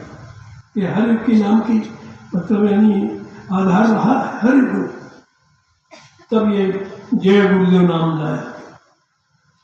जय गुरुदेव यानी गुरु की जय। जय तो शिष्टाचार है, मर्यादित शब्द है। जय राम, जय कृष्ण, सब क्या लगाते हैं। और गुरु माने ज्ञान के, सुरक्षा करने वाला, मदद करने वाला, जीवात्मा जगाने वाला, परमात्मा से मिलाने वाला। और देव जो युक्ति दे दे, साधन दे दे, रास्ता बता दे, उसको देव है। वैसे तुम्हारे यहाँ कितने देवता? प्रथम धरती देवता जिस पर रह रहे, दूसरा सूर्य देवता जो आपको प्रकाश देगा, चंद्र देवता ऑक्सीजन प्रदान करता। ये सब है देव, ये सब तुम्हारी मदद करते हैं। कल्याण नहीं करेंगे, कल्याण मदद में बहुत अंतर है। लोग फट से कल्याण शब्द का प्रयोग कर देते तो जानते नहीं, ये मदद करते हैं, सहयोग करते हैं, कल्याण। इसे रामायण किसी का कल्याण नहीं किया। मारना कोई उद्धार नहीं है, मारना कोई सुधार नहीं है, वो तो संहार है। संहार तो पाप है, कहाँ पुण्य माना गया। अगर किसी एक व्यक्ति का मर्डर हो जाए तो कहते हैं इसको फांसी की सजा। जो दूसरे की को मौत दे सकता है उसको मौत की सजा मिले, ये यहाँ का कानून है। लेकिन तुम्हारे भगवान ने कानून माना है। एक आदमी मार दो तो हत्यारा, जिसने हजारों करोड़ों मारे उसकी पूजा हो रही। ये कौन सा पिता है? लेकिन नहीं, उन्होंने नहीं सिद्ध किया। उन्होंने सिद्ध किया कि हमने अपराध किया है, हमने इनको बेगुनाह मारा है, ये प्रेत योनि में इनको पहुंचाया। लिहाजा राम ने भी यमुना में अपनी हत्या कर ली, डूब के मर गए। डूब के मर गए, प्रायश्चित किया है। ये हत्या का बदला हत्या ही होता।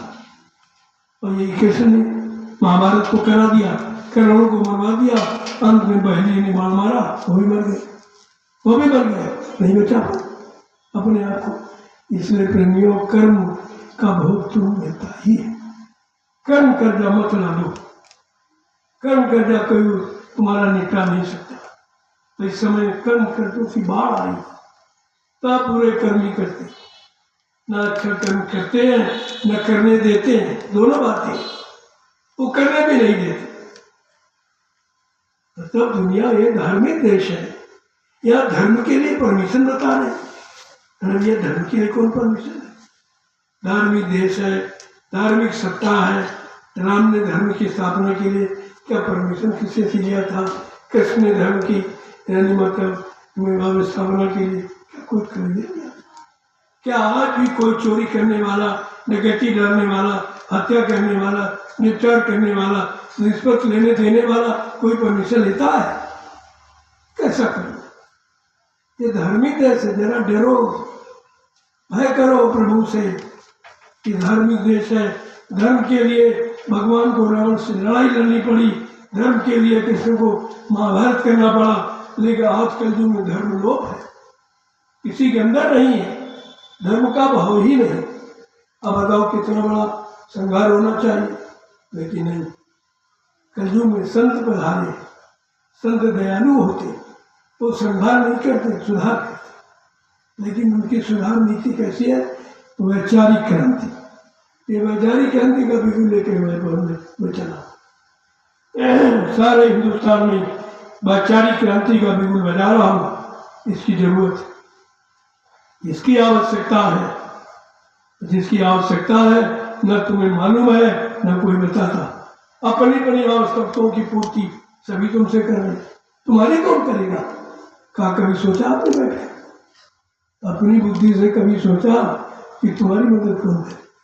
तुमने तो सबकी मदद की। किसी को पैसा दे दिया, उसकी तनख्वाह दे दी, उसकी मजदूरी दे दी, उन राजा को चंदा दे दिया, नोट दे दिया, महंगाई बढ़ दी, बेरोजगारी बर्दाश्त कर रहे, लूटपाट बर्दाश्त कर रहे। लेकिन तुम्हें कौन क्या दे रहा? इस पर कोई विचार किया आपने? नहीं किया। यही कमी जब पहले आई तो है हिंदुस्तान मुसलमानों ने 350 वर्ष ये कमी हुई थी। हमारी अपनी कमी के कारण 350 वर्ष मुसलमानों ने राज हिंदुओं पर चढ़ के किया। क्या तुम्हारी मानवता है? क्या तुम्हारा हिंदुत्व है? क्या तुम्हारा ज्ञान है? क्या तुम्हारी बुद्धि है? और ऐसे मुट्ठी भर ले जाए और 200 वर्ष तुम्हारे पर चढ़ के नाच, कुछ नहीं कर पाए, कुछ भी नहीं कर पाए। ये है तुम्हारी कमजोरी। आज भी वही कमजोरी की मुट्ठी भर नेता सारे देश को, वही आदमी है। कोई बात नहीं। जब जब हम अज्ञानता में गए, शांत हो गए, चुप हो गए, तब तक हम लूटे गए। इसलिए आज वैचारिक क्रांति खड़ी करने की जरूरत है। सब लोग समझो, सब लोग चेतो, सब लोग जागो। देश सबका है, समाज सबका है, तो आप सब लोग खड़े हो जाइए। मैं तो यही कह रहा हूँ केवल खड़े हो जाओ, काम सब हो जाएगा। और काम हो ही रहा। ये काम की न्यू है तो देखो कितना लोग, ये तो अभी कुछ नहीं। अगर सरकार सहयोग दे दे साधन का, पैसे का सामान का नहीं, ये तो कभी लेते नहीं, वो तो दूषित है अन्न, दूषित धन हम प्रयोग नहीं करते। केवल ये सहयोग कर दे कि साधन दे दे। हमारा कोई व्यक्ति बिना टिकट नहीं आए, करोड़ों रुपए का लाभ करा दूंगा सरकार को, कर्मचारी अधिकारियों को अनुशासन सिखा दूंगा। ये अनुशासन किसे कहते हैं, डिसिप्लिन किसे कहते हैं, आप देखिए इसको। हमारे यहाँ नैमिषारण्य में 3-3, 4-4 लाख की भीड़ होती है, कोई नहीं दिखाई देता, एक पुतला नहीं खाकी वर्दी का मिलेगा। इतनी अनुशासन इनमें है, इतना इनमें प्रेम है, इतना त्याग इनको सिखा दिया है कि अगर अभी कहते अभी खड़े हो जाओ, कहते चल तो तुरंत यहाँ से चले जाए, फिर रुक नहीं सकते, क्योंकि इनको जरूरत नहीं। ये आप की जरूरत के लिए आए, उनसे पूछो क्यों आए, कहते आदेश मिला, कोई स्वार्थ नहीं। ऐसा कहीं नहीं पाओगे, कहीं चले जाओ। अभी कुंभ में कितनी भीड़ कराई सरकार ने, अरबों खरबों रुपया देश का बर्बाद हो गया। उस भीड़ से क्या मिला, कोई ज्ञान मिला, कोई रास्ता मिला, कोई नवीन व्यवस्था मिली, कुछ नहीं, कोई कहने वाला नहीं, किसी के अंदर हिम्मत नहीं है तो ये क्यों किया।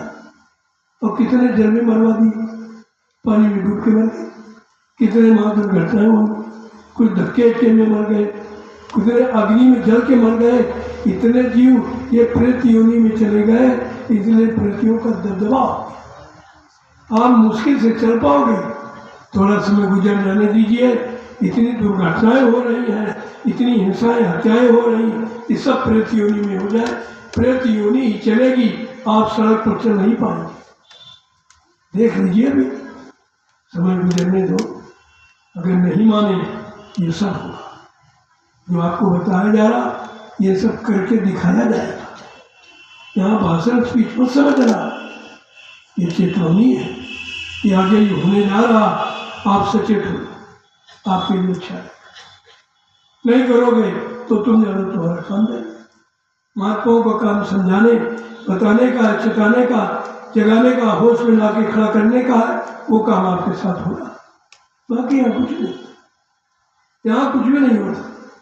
आप बताइए, इतनी सच्ची नीति जो मानव के लिए कल्याणकारी, सबके सुधार के लिए है, सारे विभागों के सुधार के लिए है, उसमें कहते परमिशन नहीं तुम्हारे पास। धार्मिक देश में धर्म की चर्चा करने में परमिशन, जवान पे ताले लगा दिए तो धर्म का क्या होगा। तो जब जब हो धर्म की हानि, 12 असुर अधम अभियानी, तब तब प्रभुतर मनुष्य लीला, हरे कृपा सज्जन पे तब आया। परित्राणाम साधुनाम विनाशाय दुष्कृताम धर्म संस्थापन संभव जीव। हर युग की ये तो सब आपके इतिहास में लिखा पड़ा रखा, उसको विचारो। वो समय आ गया, इतिहास सिद्ध होने का समय आ गया। मैं इसीलिए इस काफिले को लेकर निकला, इसीलिए इसका नाम रखा हूँ मानव कल्याणकारी आध्यात्मिक शाकाहारी काफिला। ये इसका नाम। सारे हिंदुस्तान में फैल गई खबर कि बाबा जी अचानक काफिला कैसे निकल गए, कोई योजना नहीं, कोई किसी तरह की कुछ। मैंने कहा देखे अचानक कितने लोग मेरे साथ चले, किसी को नहीं कहा। अगर कहते तो यहाँ जगह नहीं मिलती, फिर तो ये परमिशन यहाँ रुकने का भी नहीं देते। इतना आदमी, लाखों आदमी, 2 लाख 10 लाख रुक जाएगा, क्या कुछ हो जाए, हमारी नौकरी चली जाएगी। हमने कहा तुम्हारी नौकरी बरकरार करने के लिए आया हूँ, हमेशा नौकरी तुम्हारी बनी रहे और तुमको फुल वेतन मिले, मैं उसके लिए डंका बजा रहा हूँ। तुम्हारी बातें नहीं समझते हो, तुम्हारे लिए कोई नहीं कह रहा कुछ, ना कोई राजा कह रहा, ना प्रजा, ना कोई धर्माचार कह रहा। मैं कह रहा हूँ सरकारी कर्मचारी, मैं कहता हूँ मेरा कर्मचारी अधिकारी कोई भ्रष्ट नहीं है, देश की व्यवस्था ही भ्रष्ट है, व्यवस्था भ्रष्ट। आप व्यवस्था ठीक कर दीजिए, ये समय पर काम करेगा और इसकी आवश्यकताओं की पूर्ति के लिए काम के अनुसार इसका वेतन दे दीजिए। मैंने कहा, हिंदुस्तान में किसी ने नहीं कहा, 84 में कहा कि ये पुलिस कर्मचारी अधिकारी 24 घंटे ड्यूटी देता है, 8 घंटे का वेतन पाता है, कौन सा नियम है? अगर कोई मजदूर किसी मिल फैक्ट्री में यानी डबल ड्यूटी करता तो डबल वेतन पाता, इनका कुछ नहीं। और यही परमिशन नहीं है। मैं इनके लिए चिल्ला रहा हूँ, इनके काम के लिए चिल्ला रहा हूँ, और ये काम करते हैं।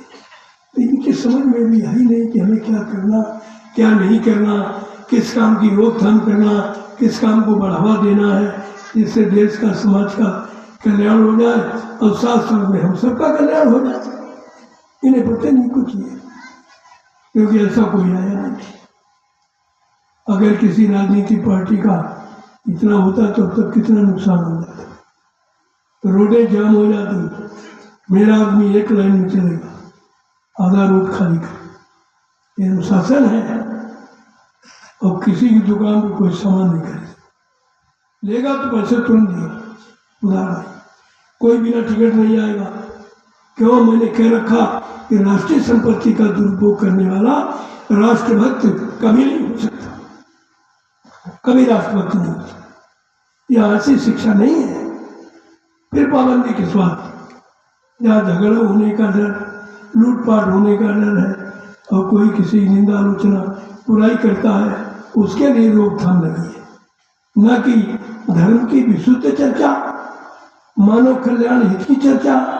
क्या इस पर पाबंदी लगा दोगे तो देश समाज का क्या होगा? ये जिम्मेदारी तुम्हारी, मेरी नहीं है। मैंने तुम्हारी जिम्मेदारी निभा दी, आप करते नहीं करते तुम जानो, तुम्हारा। आगे समय आएगा आपसे भी पूछ लिया जाएगा कि तुमने धार्मिक देश में धार्मिक सत्ता के अंतर्गत कोई धार्मिक कार्य और आपने क्या सहयोग किया। यहाँ कोई आया भी नहीं है, कोई दिखाई दे रहा, कुछ नहीं। इन विचारों को पता ही नहीं है ये हमारा काम हो रहा कि किसी और का काम कर रहा, ये हमारे लिए आवाज़ लगा रहे कि अपने लिए आवाज़ लगा रहे। अरे कुछ तो विचार करो। परमात्मा ने बुद्धि दी है विचार के लिए, ये बुद्धि परीक्षण यंत्र है, इसका प्रयोग करिए आप। जय गुरुदेव नाम प्रभु का। देखो समय हो गया है, मैं तो 2 शब्द आपसे कहा था कि कुछ सुना चुका, बाकी जब जरूरत पड़ेगी तो ठोक के संदेश दूंगा, जो शायद आपने आज तक अपने जीवन में सुना नहीं होगा, लेकिन उसकी आज जरूरत है। जब इसकी जरूरत नहीं समझ रहे तो वो कैसे चल रहा है? वो तो अभी समय ही नहीं इसका। मैं समय की बात करता हूँ और समय से आपको लाभ मिल जाए समय का, वो चीज लाता हूँ। अभी काफिला सारे ये 6-7 जिलों में घूमेगा। नैमिषारण्य से चला, सीतापुर से शाहजहाँपुर, पीलीभीत, बरेली, मुरादाबाद, रामपुर होता हुआ आपके बिजनौर से क्रॉस कर गया था। हरिद्वार में पड़ाव था इसका दशहरा के पावन पर, इसलिए मैं सीधे हरिद्वार पहुँचा। 2 दिन सत्संग हुआ, 2 दिन पड़ाव हुआ। उसके बाद मैं जा रहा था बरेली, अचानक आप किया। अब ये जीवों के संस्कार जो घसीट के ले आए, मैं नहीं आया, मुझको भी कोई घसीट के ले आया, मुझको किसी का प्रेम लेके आया। चलो मैं यहाँ पर आ गया। अब हम लोगों को बरेली जाना, दूरी 200 किलोमीटर। बहुत धीरे धीरे चलता काफिला, मैं प्रसाद बांटता हुआ और सबके दुख तकलीफ को सुनता हुआ चलता हूँ। ऐसे नहीं, ऐसे बंद होके नहीं। जो डरते हैं वो खुल के नहीं चलते हैं, और जो कुछ चाहते हैं वो खुल के बोलते नहीं। दोनों चीज़ें। अगर कोई इच्छा है, कोई स्वार्थ, लोभ, लालच, आप खुल के नहीं बोल सकते। मेरे उसको कुछ चाहिए ना बेटा, उसको तो व्यवस्था चाहिए, आप दे दीजिए, मैं बोलना बंद कर दूँ।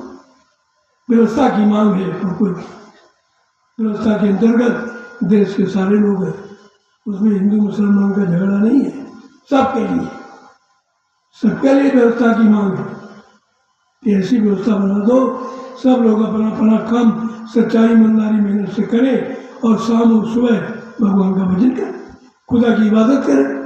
करने क्या, सिर्फ इतना काम करना। उसके लिए कितना बखेड़ा खड़ा कर दिया, कितना पाखंड आपके पीछे जोड़ दिया, उसी में श्रम, समय, पूंजी आपकी जा रही और मिलता कुछ नहीं। मिला और आप पूजा की क्या मिला? किसने इनाम दिया तुमको? अरे काम करते हो तो मजदूरी के लिए करते ना, लेकिन पूजा की तो कौन मजदूरी मिली, या जिसकी की वही नहीं मिला तो फरियाद किसे करोगे? ये जड़ पूजा है, ये तो एक आपको समझाने के लिए बना दिया सामने। मिट्टी का मूर्त, पत्थर की मूर्त, एक्चुअली ये उनका आकार नहीं है, ये उनका रूप ही नहीं है, ये तो इन कल्पनाकारों ने बना दिया है आपको। जब अच्छा बना दिया खूब खूबसूरत, इसलिए कि देखो जब नकली इतना सुंदर तो असली कितना सुंदर होगा, ताकि तुम्हारे अंदर उसको जानने की और पाने की इच्छा जगे। इसलिए ये मूर्त पूजा व्यास जी ने बनाई थी, जब लोग धर्म की तरफ नहीं मुड़े थे। धर्म की तरफ मोड़ने के लिए बड़े बड़े मंदिर, बड़ी बड़ी मूर्तियां, उनकी बड़ी बड़ी आंखें बनाई और कहा था इसके सामने स्थिर होकर स्थिर प्रज्ञ, स्थिर प्रज्ञता अपने में धारण करो और एकदम एकटक आंख से देखो। ये क्या होगा? दृष्टि ठिकाना, इसी को ध्यान कहते हैं। ध्यान माने दृष्टि को टिकाना, भजन माने शब्द को सुनना।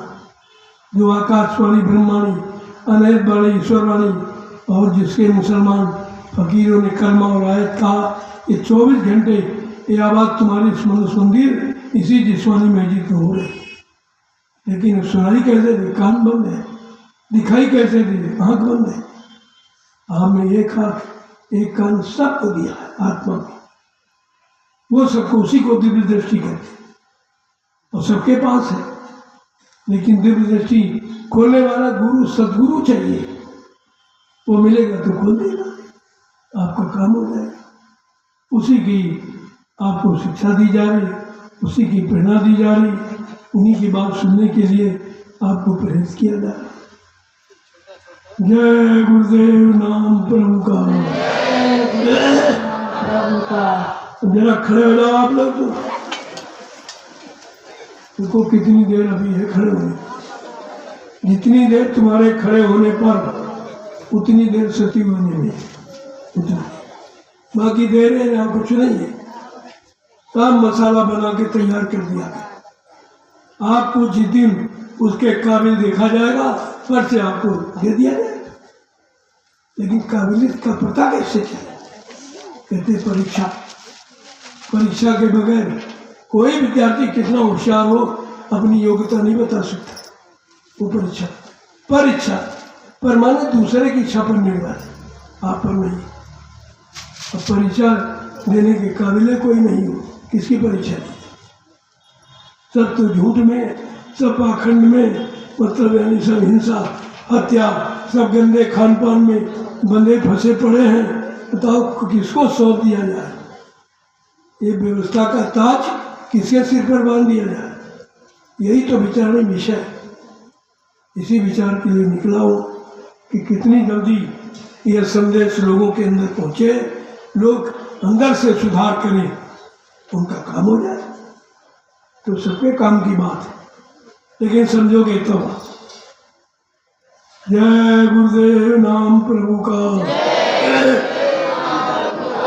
जोर से बोलो, नाम प्रभु का। सब मिल बोलो, जय गुरुदेव, नाम प्रभु का। बोलना होगा, जय गुरुदेव, नाम प्रभु का। अभी से बोलो, जय गुरुदेव, नाम प्रभु का। दुख दर्द हरेंगे। जय गुरुदेव।